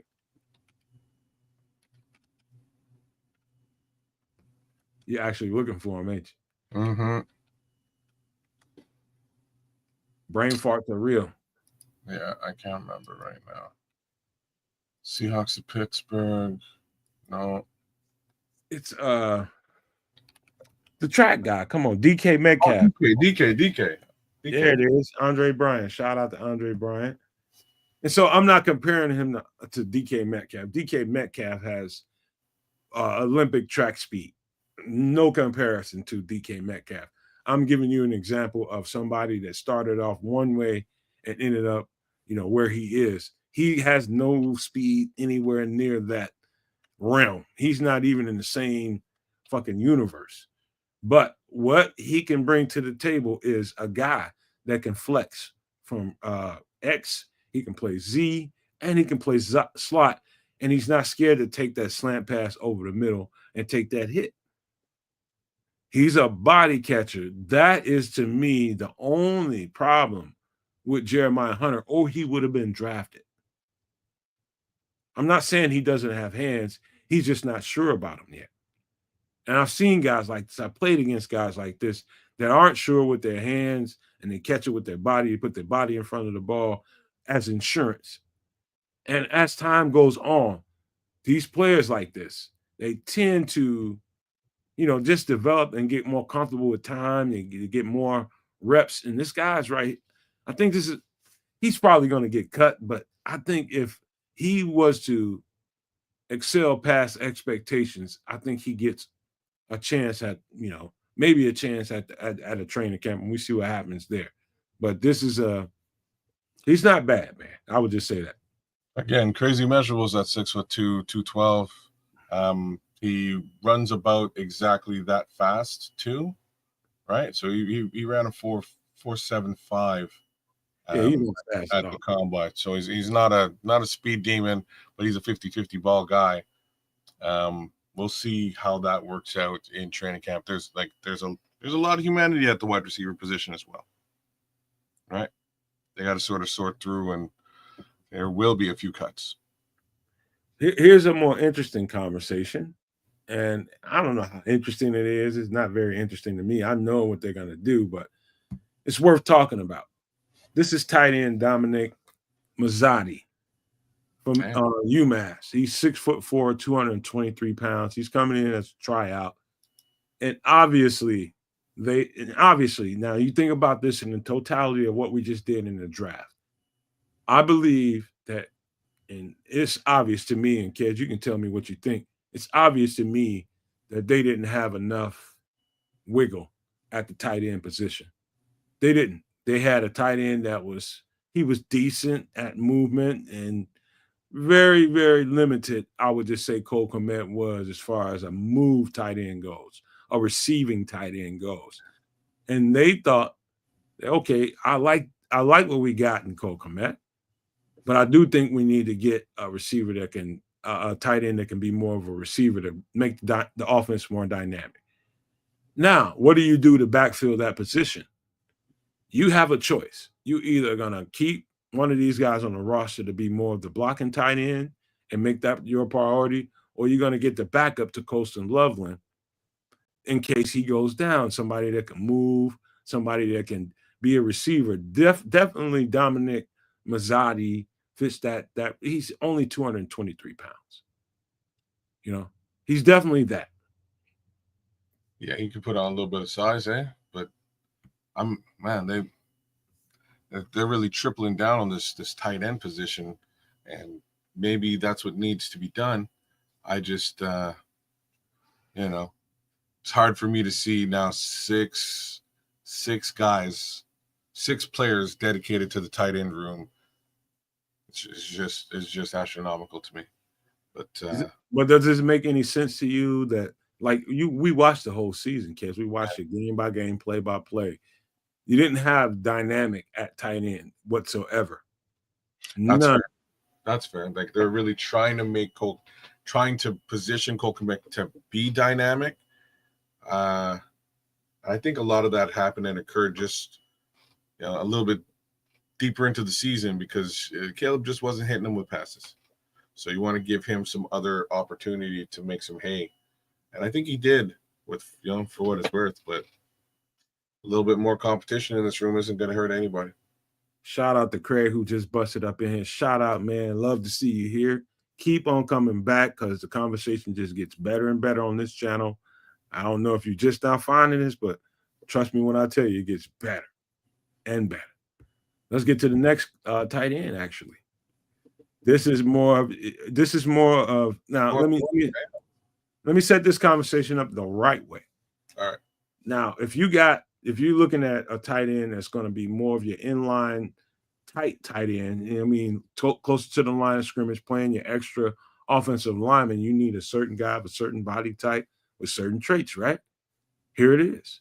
Thomas Gordon, 6'5", 255 pounds, coming in for a tryout in this rookie mini camp. This is a guy, and I just know how Ben Johnson's offense operates. They're going to lean more to the tight end that can really be an extra offensive lineman. Then they're going to lean more to the tight end that can catch more, and be a receiver more. They're going to look for that extra offensive lineman. And we think we have that in Durham Smythe, right? That's what we signed him for. Mm-hmm. This guy is there to push that envelope a little bit. Okay, I can dig it. And what happens if Durham Smythe goes down? I'll knock on wood on that one. This gives us a little bit of depth for that style of tight end, right? That's crazy. that I didn't realize that there was two additional tight ends that they were looking at, but this gives the Durham Smythe position again a little bit of depth. Whereas, if Cole gets hurt, Colson Loveland can take over, and vice versa. If Colson Loveland is hurt, Cole can take over. So this is a very interesting look to me with Thomas Gordon. If you know what I know, kids, we live in Big Ten country in Chicago area. We all live in Big Ten country. Yeah. And Big Ten country over the last couple of years have taken over college football, man. We win in national championships, and the physical nature of Big Ten football that's been there the entirety of my life. Physicality has been the feature to Big Ten. And you look at a guy like this, and if you're looking for a tight end that's going to bring that physicality to the table, you better be looking at Big Ten first. I don't care who it is. Northwestern is on the lower rung of that spectrum. But that doesn't mean they don't have a player or two on that roster that can fit your needs. And so watching him on tape isn't very impressive, but impressive at the same time, if that makes any sense to you. You can be looking at him on tape and be like, oh, okay. All right.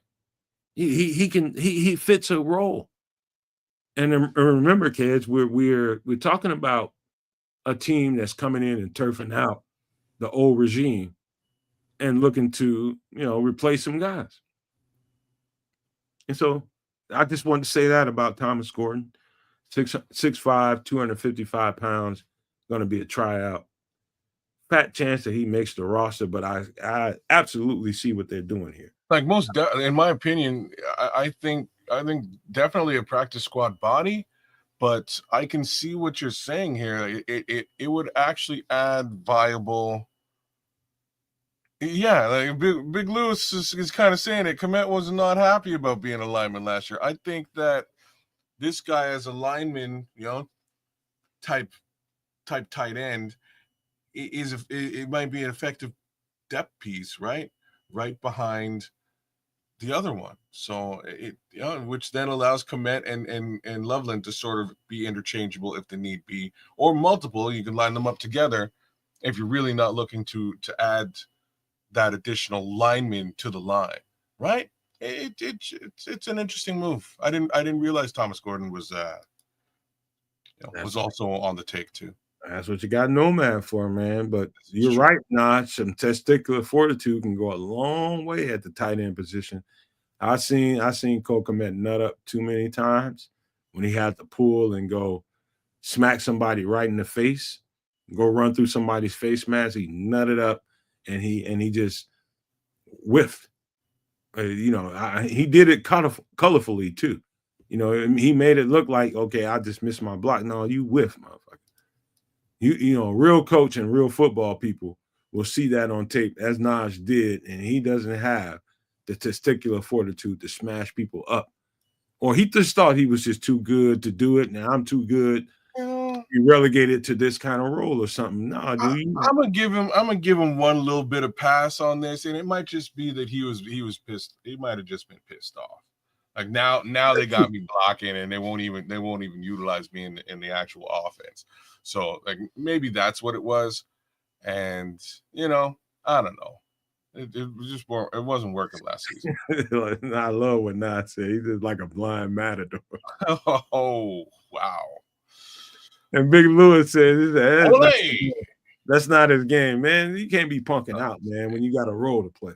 Because what people don't. I think people watching football versus people that's played it and played it at a high enough level is you don't realize how particular the game of football can be, especially on offense and on defense. Not it's not offense exclusive.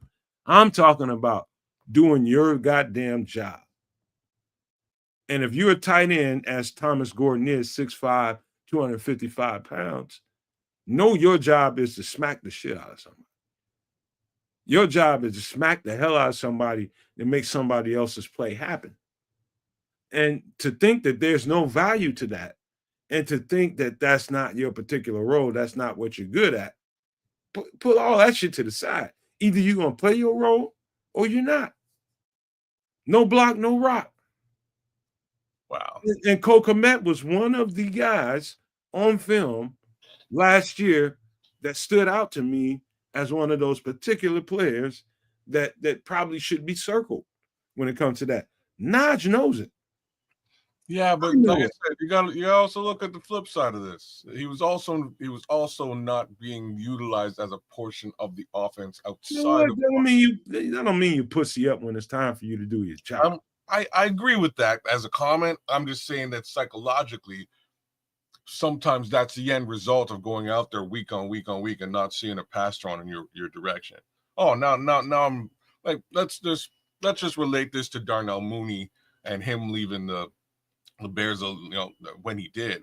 That was his exact same situation. They sort of relegated him to a blocking role, and as opposed to being utilized in the passing game, eventually it just stopped working. He's not a blocking wide receiver. He really never was, but that's what he was being asked to do, even though nobody was targeting him in the passing game.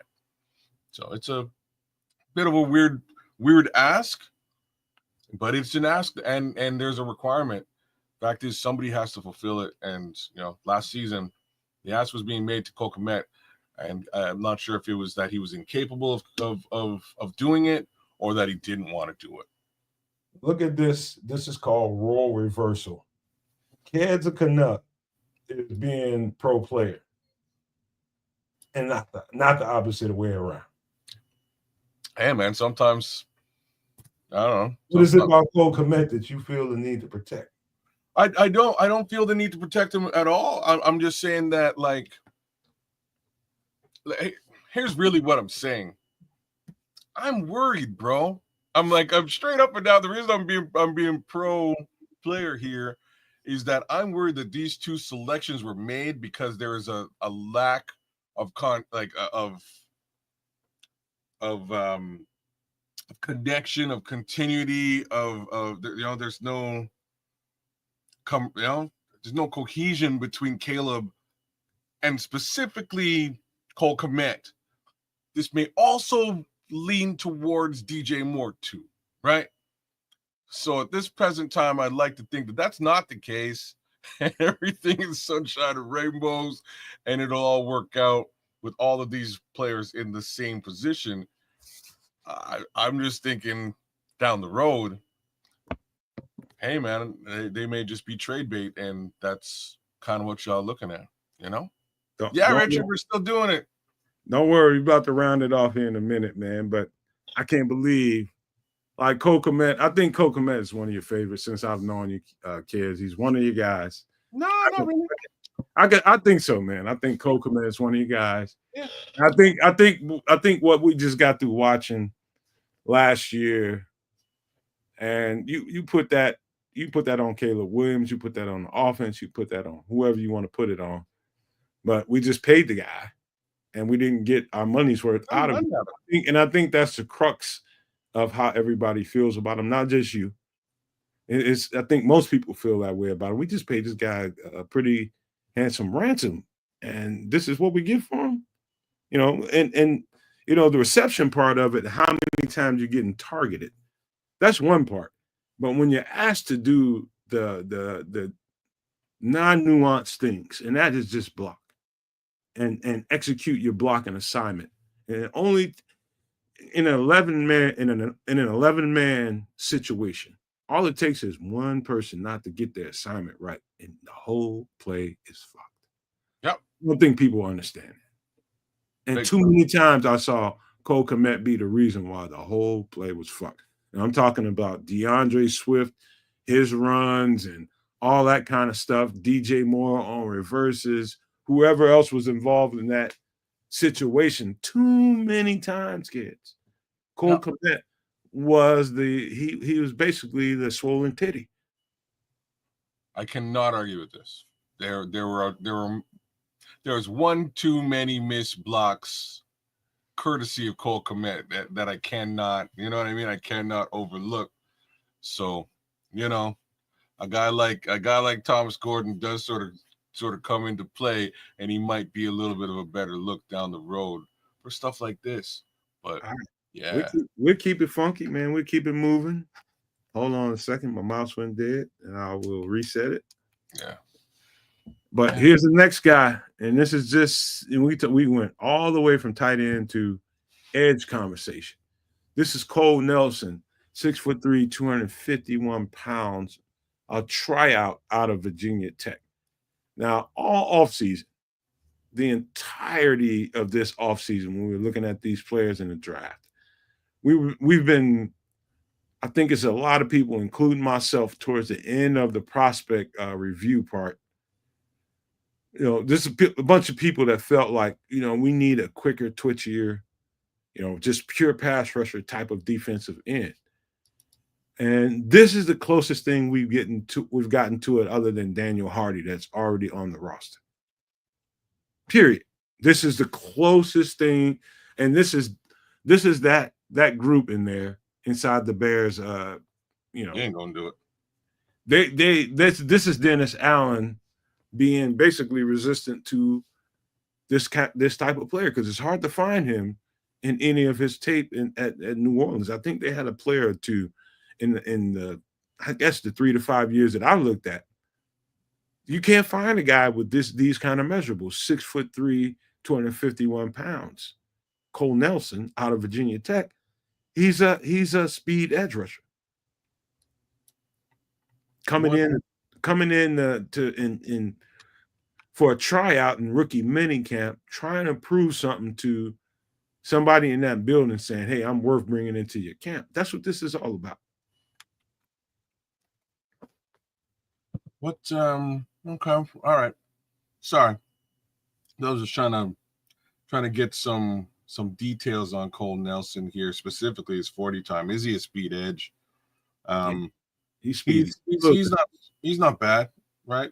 I see his 40 times about 4.68, but his shuttle is real good. His shuttle is much lower than that. Short area quickness. Yeah. So I can see him applying a little bit of this, but man, we just need someone to make Tom Rob worthless for polls to keep. That's too funny. Look, I think the real edge right now, you know, our real pass rusher, I think his name is Austin Booker. I think he needs a partner in crime in that respect. But I think the partner in crime is going to come from the center of the defensive line. So I just got my fingers crossed to really see an explosion from Austin Booker this time around this year. Let me point something out, kids. And this is to you guys and maniacs, super maniacs, everybody in the chat right now that's still here. And if you're here and not a part of the chat and you want to communicate and comment on what we're talking about right now, just know all you gotta do is hit the subscribe button. And the subscribe button, when you go and hit it in YouTube, it's absolutely free. It is cost free. The subscribe button is free. I need to say that every show. Hit it, and you can be welcome into the community. The show is set up it's subscribers only. This show is subscribers only. That means if you're not a subscriber to the channel, it's basically begging you to hit that button and come in here and communicate. It won't cost you a damn dime. All you got to do is hit the button, and you're part of our community all the time, forever. Now, let's get back to the conversation. I think, kids, let me say this. Yeah. I think what bothers people, and I think they're looking at the very, let me see, 1, 2, 3, 4, the fourth part of this, this example. Cole Nelson, 6'3", 251. I think they're stuck at 251 pounds. That's not a Dennis Allen defensive end. But look closely, kids. Look closely. Tell me something that you notice about this football player. He got some arms on him. Exactly, bro. Yeah. The length of those arms. And I'm not telling you I'm steeped in Cole Nelson tape, but I have seen some, because I was watching a whole lot of Antoine Powell Ryland, who got drafted, I think might have been by the Raiders or somebody, might have been by the Could have He's on been by the the Ravens. he's Huh? on the other edge. Yeah, he's on the other edge. Okay. Okay. Straight up dog, man. Should have came out last year, and he probably would have been a first rounder in the first 15, 20 guys drafted if he'd have came out last year. But he got, I don't know why he didn't, but he didn't. This guy is one of those guys on that film that just kept sticking out, especially looking at this year's film. He doesn't have the sacks to show it. I think he got maybe 2.5, maybe 3 sacks during the season, but this guy's always around the quarterback. Always. And so what I'm saying to you guys is fat chance he makes the roster, but I can see what they were trying to do by bringing Cole Nelson into this mix. They're trying to see if he got something, if he has something extra that he can bring into this camp as a speed rushing edge rusher. Is he somebody that just pops out and says, you know what? Let's take it a little further. Let's bring him into camp. I think this is what this is all about. It's only one outside of Xavier Carlton. This is the only edge that got, brought in even for a tryout. I think, yeah, I'm the edge situation worries me a little bit because of the existing bodies there now. Like, right, we got 1, 2, 3, 4, 5, 6, 7, 8. Yeah, eight players on edge plus now Cole Nelson. I don't know who sticks around, and I'm not like I need to see Dale Dingbo in real time, man. Hey kids, I think the better question. One thing I think everybody that supports the channel and everybody that's a part of this chat right now should understand is like these guys they were undrafted free agents. They weren't signed to anybody's team. So they're not only undrafted free agents, they weren't signed, they were just offered tryouts. These guys can take a tryout from any team in the NFL. Let's believe there had to be at least 20 teams on this list. He took this one here. Why do you think that was? Well, because we don't really have we don't really have a speed rusher outside of Austin Booker. He's the only one. Exactly. Where's the competition? Very, very little competition for that role. Maybe, maybe Xavier Carlton, and we'll have to see what that looks like. But he's definitely not a speed rusher. That's what I'm trying to say. He's not really the speediest guy on this roster. It's the closest thing to that is Booker, and Booker. No. Daniel Hardy is the only thing. Yeah, but Hardy ain't going anywhere. And they're not, like, real talk. They're not. I don't think they're gonna bother even lining him up as a speed rusher, bro. I'm just saying. I'm just telling you. I think he showed some stuff on film, and one of these days I'll do that for you guys. Maybe I'll do it on one of the between Nomad at night or some extra soft. It probably prove you wrong about that because I saw some things. But Daniel Hardy played some real good football last year. Yeah, he did. I just think his value is even more. It's so much more special teams value that he brings. Like, there's no way I'd let him go. That's just me. I'm not so sure I'm lining him up on the line over top of any of the other guys that are out there, whether that's Booker, Sweat, Shamar now, or Dale.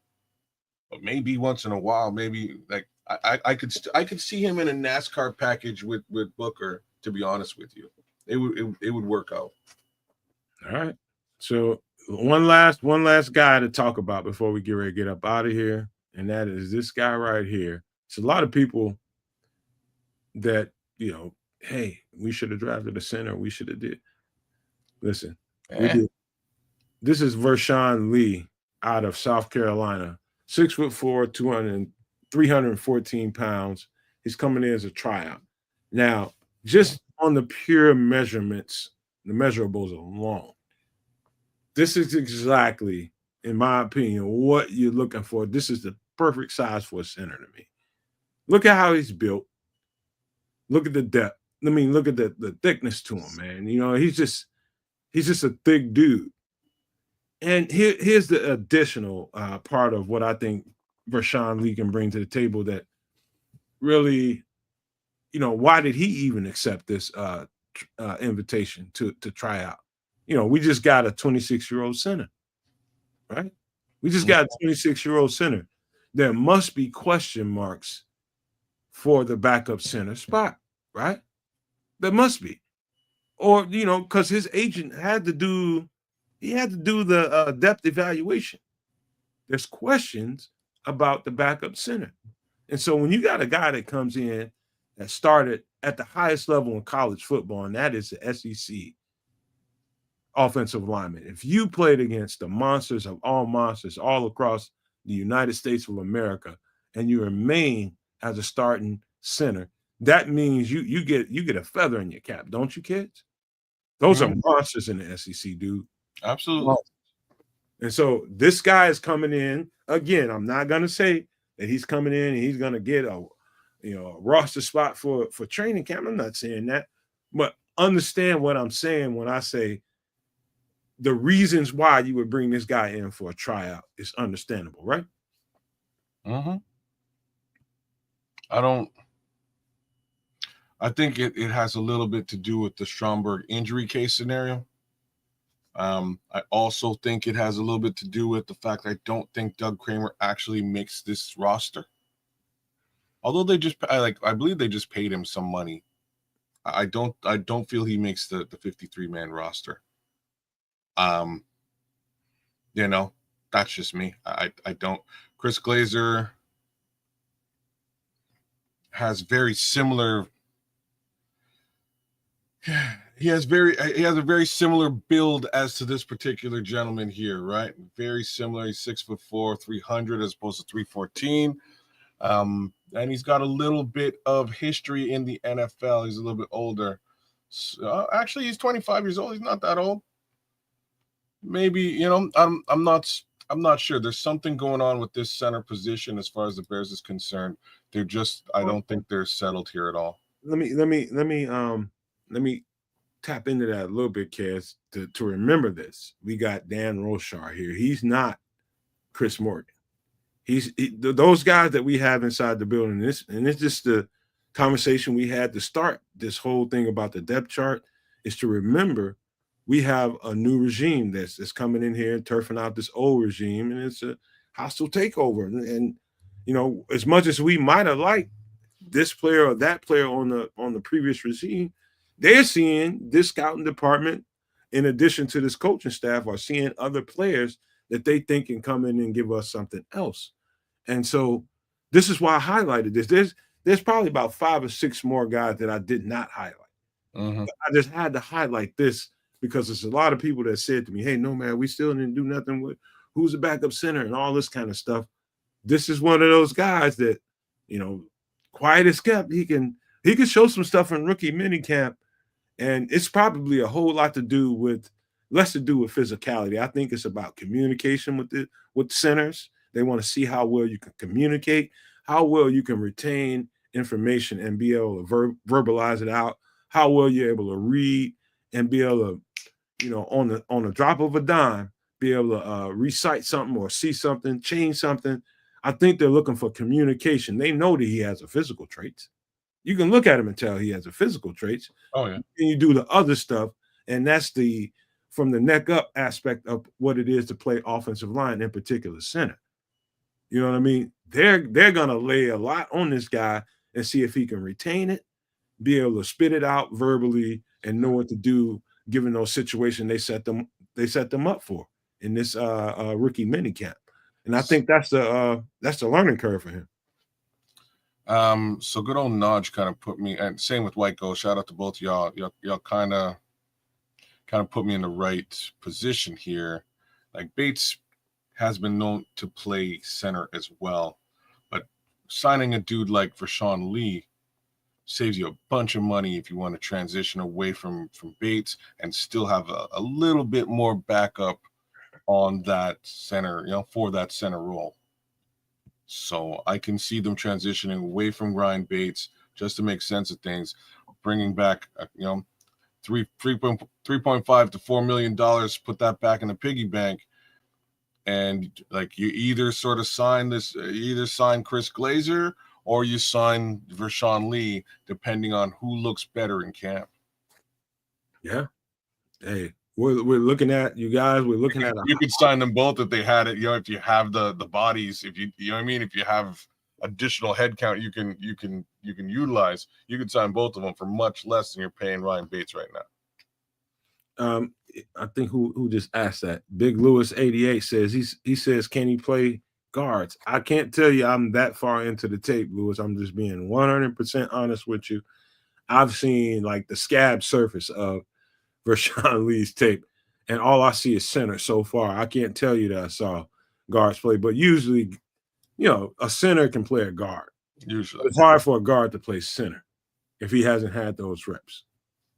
So it's just moving left or right, and it's probably easier to play. It is easier to play guard than it is center. A lot easier.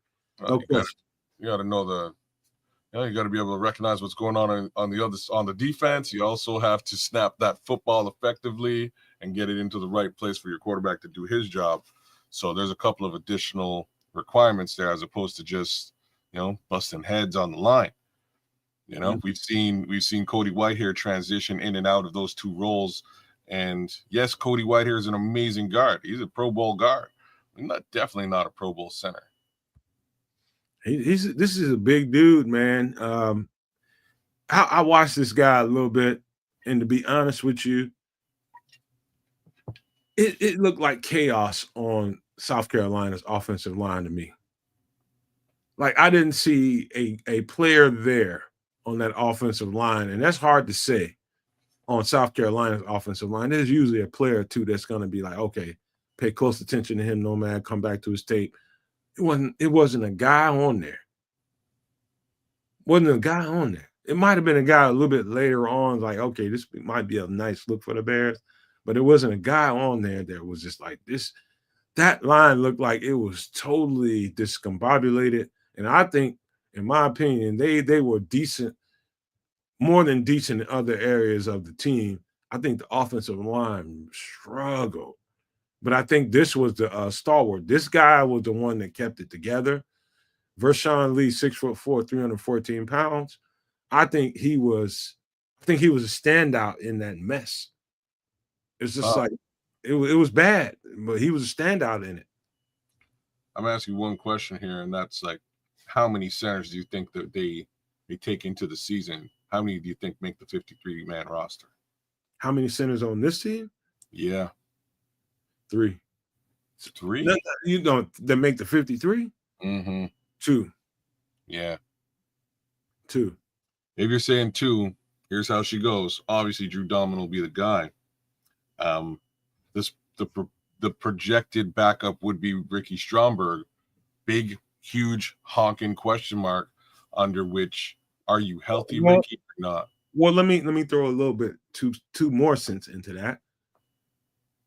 Luke Newman, I think, was drafted with about 50% of that in mind too.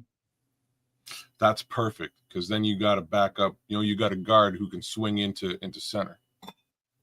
I think anybody that's going to come in here and try out and play and try to play center is going to have to take some guard reps. Period. You got to be at least center guard. You got to be at the minimum. You got to be able to swing and play both. I think that it makes your position more valuable. It makes you more valuable. It makes the team better because you can. Well, facts is, you would be moving out a guy who can do both, right? Like if we're talking about Ryan Bates, he can play tackle. I'm not sure if we want him to play tackle, but he can play tackle. He can play guard. He can play center. He can play across the line. This is sort of a fact. Kids, you people on the outside, and I'm not needling you. I'm just saying, be wary of what you ask for. You just like move this money off the roster, and let's get this cheaper player in here. And you'll sacrifice, not paying somebody to get inexperience. And I think the experience is worth the money, in my opinion, because you can't beat that shit, dude. Experience. So, like, I would agree with you if we weren't talking about a player who was oft injured, right? Like if he didn't have an arthritis issue or a pectoral issue or whatever it is that's been plaguing him for the last little while, I'd be a little bit less trepidatious for them to keep him on the team. We did double down and get another guard, which is very helpful. And we did double down and get another center, which is also helpful, which again would be Ricky Schomburg. So how much do we need an often hurt offensive lineman? And I'm going to say a lot less than we did last year. Hey, kids, I got a question for you. And I got a question for the chat. No maniacs, super no maniacs, everybody that's involved in this chat right now, I need to hear this is important. I need to hear your response. And I don't care who you are. I need to hear your response, whether you agree with me or not. I'm going to pose this to you, kids, but everybody responds. Do you think, and I'm just asking you this right there on the surface, do you think there's a world where a veteran offensive lineman like Ryan Bates comes into a situation where he thinks, all right, I'm going to be able to get one of these spots and this is going to be good for me. And all of a sudden the shit goes haywire and he doesn't like the way the shit's looking.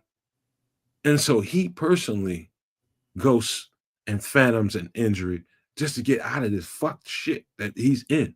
And it was that. Do you think that world exists where players will ghost an injury just to get out of a situation? Oh, you think you're speculating? I'm asking you. I know. I hear what you're saying. I'm just clarifying the question. Are you speculating that that's what happened last season?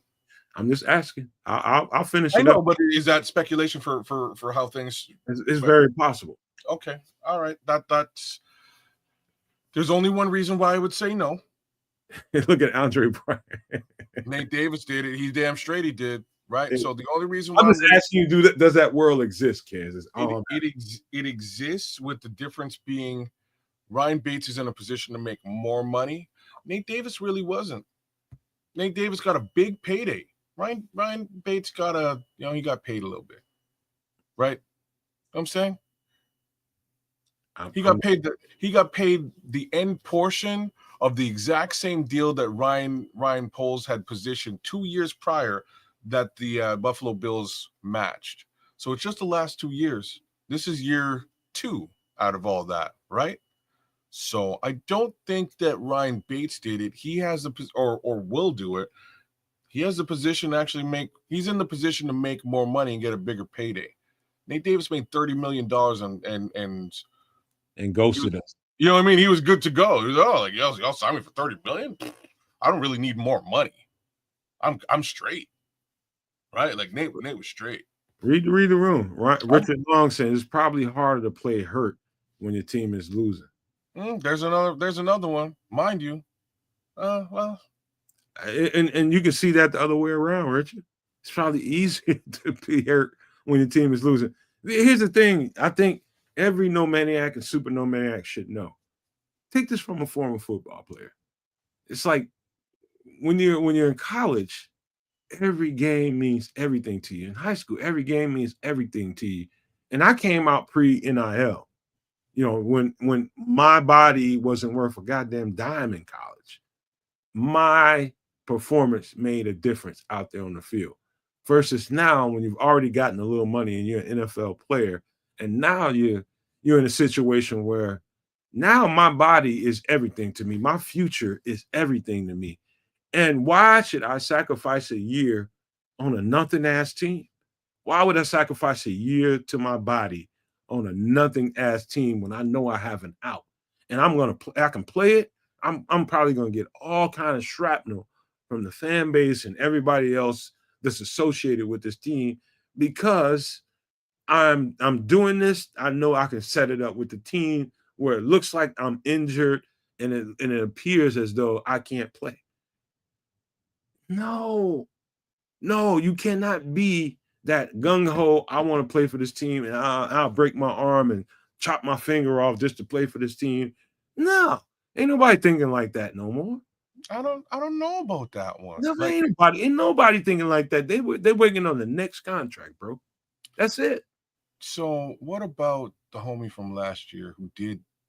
Like, why am I blanking out on this guy's name right now? Oh man. You know what I mean? Like maybe Ryan Bates, maybe, but my point being, he's in a position to make more money. I'm gonna tell you who I'm talking about here in a second. Give me just one quick second, because he went to the Eagles, right? Who am I talking about? What let me stop you right here, because all this stuff was, and this is to do it all. Matt Pryor, right? He's do it all is right. He's like Ryan Bates was diagnosed by doctors with an arthritic condition. With MRI, doubted seriously he faked an injury. That shit was there, do it all, when that dude was in Buffalo. And I saw his Buffalo tape. But yeah, maybe that's why Buffalo said, like, it's cool, Ryan. You can pay the rest of this contract. Yeah, you got that part of that. Do it all, you ain't wrong, bro, at all. It's hard to fathom that, but just knowing the people I know it exists, man. No, you're right, man. You're right. You know what I mean? I'm not sitting there saying that doesn't happen. I'm saying it's a little bit less likely for Ryan because he's in a position to make money. Nate Davis already made the money, so it was like, who cares? I don't really need to show up here at all. Like, the money's coming, the checks are going to clear regardless. Ryan needs to make money. A flip side, Matt Pryor's out there busting his ass to get another contract, win, lose, or draw. I'm kind of mad that we didn't. And he turfed him out. Why is that? The better player and had the performance on the field got turfed out by a guy that was injured. How is that? That doesn't even make any kind of sense to me. Unless you consider what I just said. They know something we don't. Well, it's just that they're already paying Ryan Bates, right? You're in a situation where now you got to pay Matt Pryor too. You just got through saying that it'll be beneficial to us to cut him. Why would they dude, Ryan Bates is gonna fuck around and be on this roster. Again, he covered. I'm just being the devil's advocate here. Like, he can cover a fair amount of ground, as in basically he can play just about every position on the offensive line if healthy. Question is he healthy? I don't think Buffalo thought he was. So if Ryan Poles can save $4 million and backfill in a manner that, again, allows him to make Ryan Bates expendable, I ain't mad at Ryan Poles for doing it. But, there is some value here that we have to consider. Hey, do it all. Trust me when I tell you, I'm agreeing with everything you said. It makes more sense. The practical way of thinking is what you described. It makes more sense. But there is that X factor world that's out there in variables. And we was just talking about equations a couple of weeks ago. There's that variable that I don't know that us as average fans understand, that like dudes are just saving it for tomorrow. Like I ain't gonna lie to you. If I'm Ryan Bates, that's probably what I would do. Fuck that. I already got a nice salary. It's gonna come anyway, whether or not I play or not. I'm gonna get that salary. How can I get to the next contract and be healthy enough to, have my best position be up front and obvious to everybody. Hold down, sit out a year and don't do shit. I'm just telling you, that world exists out there, bro. It does. But Derek Guy says, I disagree, kids. He's never yeah. It's man, you know what? I learned football was a business when I got to college. Football was just a game when I was in high school. Football became a business when I got to college. And I realized what it takes to get yourself prepared. Just to get yourself prepared to play a game. One game. I'm not talking about for an entire season. That came later. I was in high school just like everybody else, just like all y'all was, running around, getting fucked up and having a good time, having, just doing things with women that like the big snicker and all that. I was doing all that. I was getting mines, and I got mines in college too. But it got to a point somewhere around mid-season where somebody got to me and said, "Hey, dude, if you got the shit, you got the shit. You've been had the shit before you got here. Now, if you want to take it to the next level, this is what you're gonna have to do. You're gonna have to discipline yourself. You're gonna have to play it like this. It's a job. You're gonna have to work your ass off and make sure ain't nobody outworking you." Somebody got to me and told me that. And so those are the guys that get to the next level and got past me. You know what I mean? Some shit happened to me. You know, I mean, I think I said that a few times on the show, but once you get there and you get that first contract, you get that rookie contract. Ryan Bates was an undrafted rookie free agent that made it to the roster. He got his first contract, and then he got a little extension when Ryan Poles was hunting him down. That's all right. He got some money. He became a millionaire based on Ryan Poles hunting him down. They gave him an extension, and Ryan Poles waited. He waited, and then he got his guy, and now he signed him to a contract, and he got that guaranteed money, and he found another reason to chill out because he didn't see this team going anywhere, and I think that's what it is. He saw this team going nowhere, and he was just like, "Fuck, putting my body on the line for this.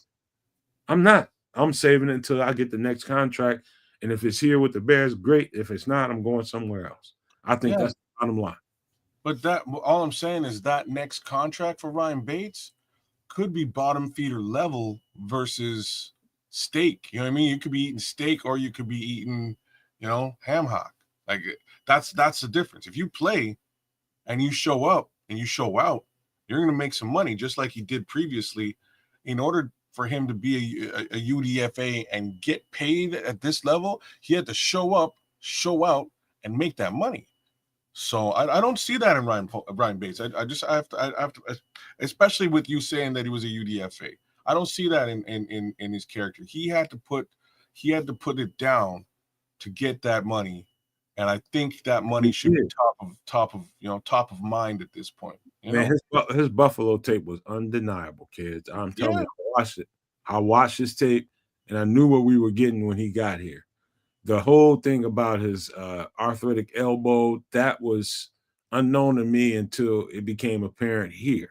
And I went back to go look, and they knew that there. And it wasn't an inhibitor while he was in Buffalo.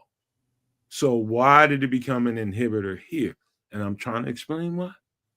That's all. You might not take it that way, but I'm just telling you.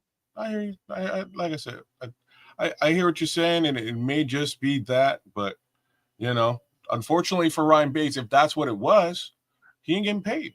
So it's literally that simple. You know what I mean? If I'm gonna take my ball and go home in a situation where you are on you're on that cusp to get paid or not, you ain't getting paid.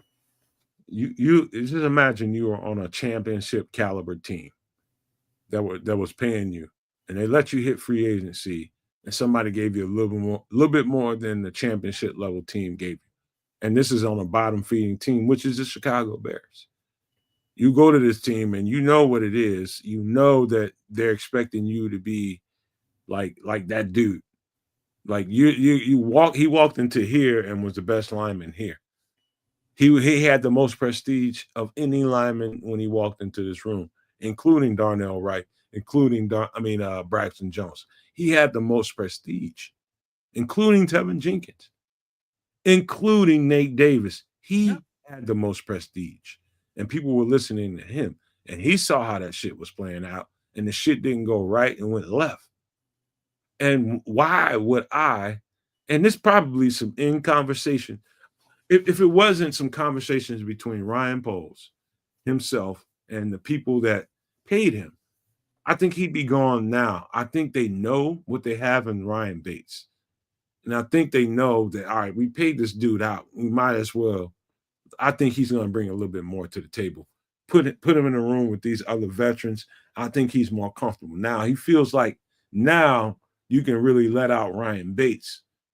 Now you can let the world see who Ryan Bates is as a Chicago Bear versus what you let them see then. I'm telling you, kids, this is why I think we are. This is why I think we are.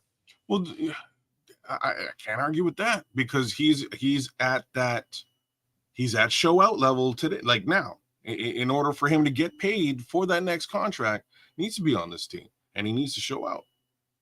Even if he took it, if he took a sabbatical last season, if you will. You know what I'm saying? If he took a hiatus last season, he has zero choice but to do the damn dance this time around. And unfortunately, he's, in my opinion, he's a little bit buried in the depth chart. Somebody in the chat was saying, he's at best a career backup. Man, at this present time, especially with the upgrades that are on this particular offensive line, kind of look like a career backup. Either way it goes, this is what it is. We're about to find out some things in this training camp. We're about to come to some unfortunate. We're about to see some fortunate. Yes. There's players on this team, kids, that unfortunately we're going to have to get unused to, because it's going to be some players that we don't expect to go. That's going to go. It's going to be some players on this team that you'd be like, okay, he will not be on this roster. It's going to stay on this roster. Trust me, it's going to be one or two of them. Man, I said last season that Dom Robinson would not be on this roster, and there he is. He's still looking he's still staring at me. Did you learn your lesson, sir? No, not at all, because I'm still saying Dom Robinson ain't going to be on this roster this time around. I'm saying it again. I'm just saying it's just a year removed. And, like, things I've learned, if there's lessons to be learned, lesson number one is Ryan Poles doesn't necessarily like moving off of his draft picks. That's the lesson that I've learned. So, I have a strange feeling Tyler Scott might wind up on this squad when everybody's sitting around saying he's not going to be on the team. I have a strange feeling. But not to put your eggs in one basket from now on. Oh no. I can't. I'm learning trends and taking notes. And in that respect, I've seen Ryan Poles do some interesting things. So, I'll chalk it up to for what it's worth. Later on, we'll have conversations about those players that we talk about right now as we speak. Talking about those players, it's just like, I know for sure he getting his ass up off this roster. Is going to be another dude in there. It's a nice little fistful of guys, man, that fit into that category that we should talk about a little bit. And we will, man. We'll have all that conversation, kids. But this was fun. This was talking about some of you guys that are going to come in here for a tryout next weekend rather, and they're gonna try to make a push to get on this training camp roster, man. That's what they're gonna try to do, and they're gonna take it from there. It's gonna escalate from there if they can make the 90 man, and it might be most of those guys that don't make it, but I thought it was worth it to point them out, bring their traits to the forefront. And, have a conversation about what they can do. But that's the show for tonight. My guy from Canada, man, if you want to give your pleasantries out, this is a good time to do it. Absolutely. Big shout outs to all the Super No Maniacs and No Maniacs in the chat. We will start with our guy, the Nodge, the immortal Nodge. Big ups to you. How did that game finish off, Nodge? Who won the game? Tell me Winnipeg won the game. Big shout outs to Big Louie, man. Thanks for coming through. Like, share, subscribe, and do the exact same thing at Kedza Canuck right here on YouTube, please. Link is in the chat. Do it all 36. Do it all. You were all over the chat tonight, man. I gotta give you a little bit of love. Thanks for joining us, and thanks for making your impression felt and your perspective. Thanks for sharing your perspective with it. Richard Long, thank you for doing the exact same thing. Big shout outs to Derek Guy. He's a Super No Maniac. You should be as well. Andre Bryant, man, thanks for coming through and again doing the same darn thing as Richard and do it all 36. Really just chopping it up with us and keeping things moving in the chat. Chat is a great place to be. It's all about community, and there's so many folks out there that we have to big up. The Scrolls jumped in. Minister Charles Johnson jumped in. Who else? White Ghost was in there doing it all. Who else we got, man? AC Adam was with us today. It's Crimson You Dig. Craig jumped in. Some of these new folks that I'm seeing today. Robert Lee was with us. By all means, again, give us a little bit of love. Wipe your feet on the door, on the doormat on your way out. Give us a little bit of love. subscribe. Please give us a like, drop a comment on either one of these channels where we're multi-streaming every week, 2 times a week, just putting in that effort, that work for y'all. Giving y'all that good content, that good Bears content. Shout out to Michael White. Shout out to Chaz Boswell. Who else is out there with us, man? Paul Rodriguez was with us tonight. Ant Moss. No love for Don Burr, man. Absolutely zero love for Don Burr. He was definitely with us tonight, as per normal, but, he's a Detroit Lions fan. Shout out to Nick Rembert. Big ups to you, Nick. Thanks for coming through. OKC Bear Boy was with us, too. James Weston came through. Who else was out there? Man, chat was bumping tonight. Oh, Cornelius Squells, number 2. No, Maniac. Always good to have you, Cornelius. You know what it is. Ken Johnson was with us tonight. Joe Vizzo, Jay Grizz. I didn't see you out there, man. He is a No Maniac as well. He's a super No Maniac, man. You guys should all join him. James Weston was down with us tonight. Who else, man? A couple more heads out there that I'm missing. Oh, King Booker with the wrench. Good to see you, King Booker, man. Always good to have you, sir. I did say Joe Vizzo. Oh, Jigsaw came through, dropped a couple of comments in the chat. Dante Purify was with us tonight too. These are all our good folks who come through every week and spend their time with us, and we appreciate that. Oh, Donnell Akoff. Am I butchering that? Shout out to you, Donnell. Ron C was with us tonight in the place to be. Ron C. Who else is that? Oh, Marlon Johnson came through too. Another super no maniac, holding it down, holding court in the chat. B. Shep was out there chomping it up. Melon Smasher, a Kedza Canuck homie, man. I love that. Brian Williams, shout out to you, Brian Williams. Again, thanks for all of y'all for coming through. Oh, Duke Rufus was with us too. Damon Dice. Man. Oh, Derek Guy gave us a little bit of love, gave us a super chat. Foulmouth C was with us tonight, too. Shout out to you and the guys over at the clubhouse. Dr. Earl jumped in. Dr. Earl's one of our first subscribers and one of our biggest contributors. Big shout out to Dr. Earl. Shout out to Torian Blunt. Mr. Mayhem was with us as well. Jaden Ragland. Man, Jaden, what's up? Who else we got?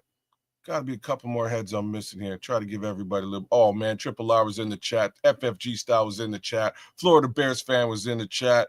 Laz was with us as well.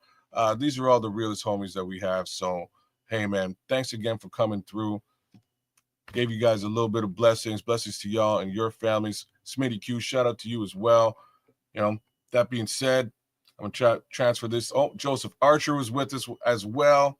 Let me transfer this thing over to my guy, the Nomad. He'll take us home.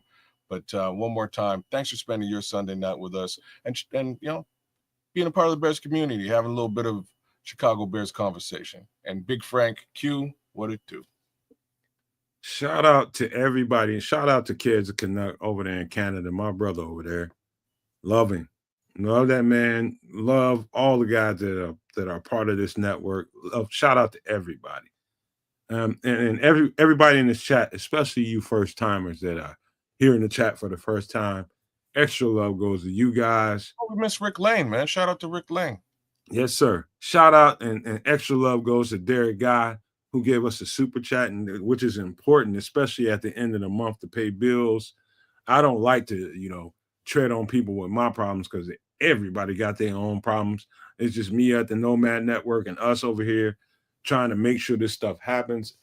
I really appreciate you guys, everybody that's a part of everything that we do over here. And I want to encourage everybody that is not a part of the conversation. There's too many people watching this show, too many people watching the shows that we create, not just this one, the Nomad at Night, talking about Extra Sauce, All Eyes on Future Bears, the Feed the Bears.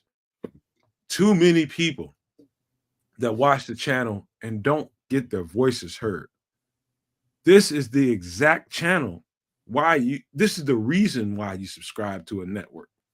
We are the black cat of the football conversation in the Bears community.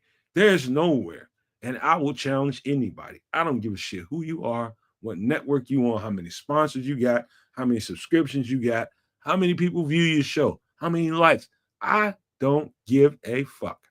This is the black cat of the Bears conversation right here that don't nobody want to let cross the line.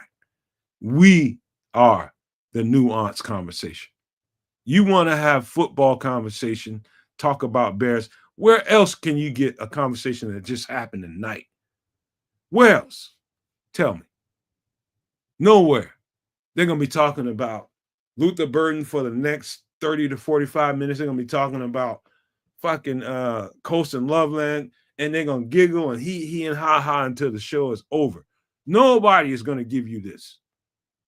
Nobody's going to give you the nuance, the reasoning, the position groups, and why these players are getting chosen to have a tryout, to get a chance to get on the 90-man roster, to get into the mini camp. Who else is doing that? Who? I'm like nobody. I'm like my grandfather's favorite cartoon character, Woodsy the Owl. Who? Fucking who? The humble nomad is about to go bye-bye. I'm telling you, straight up. There's not enough love given to this network. And for those who love us and keep supporting us week after week after week after week, and whatever we do, man, love y'all. And I wish I could kiss you in the mouth. No, I don't. But I'm just saying, the love is real. We need more. We need more. We need more people to get involved in the conversation. And if you're outside this conversation right now, listening to my voice right now, and you haven't clicked that subscribe button and came and gotten a part of this conversation, you have missed it. You ain't getting this conversation nowhere else.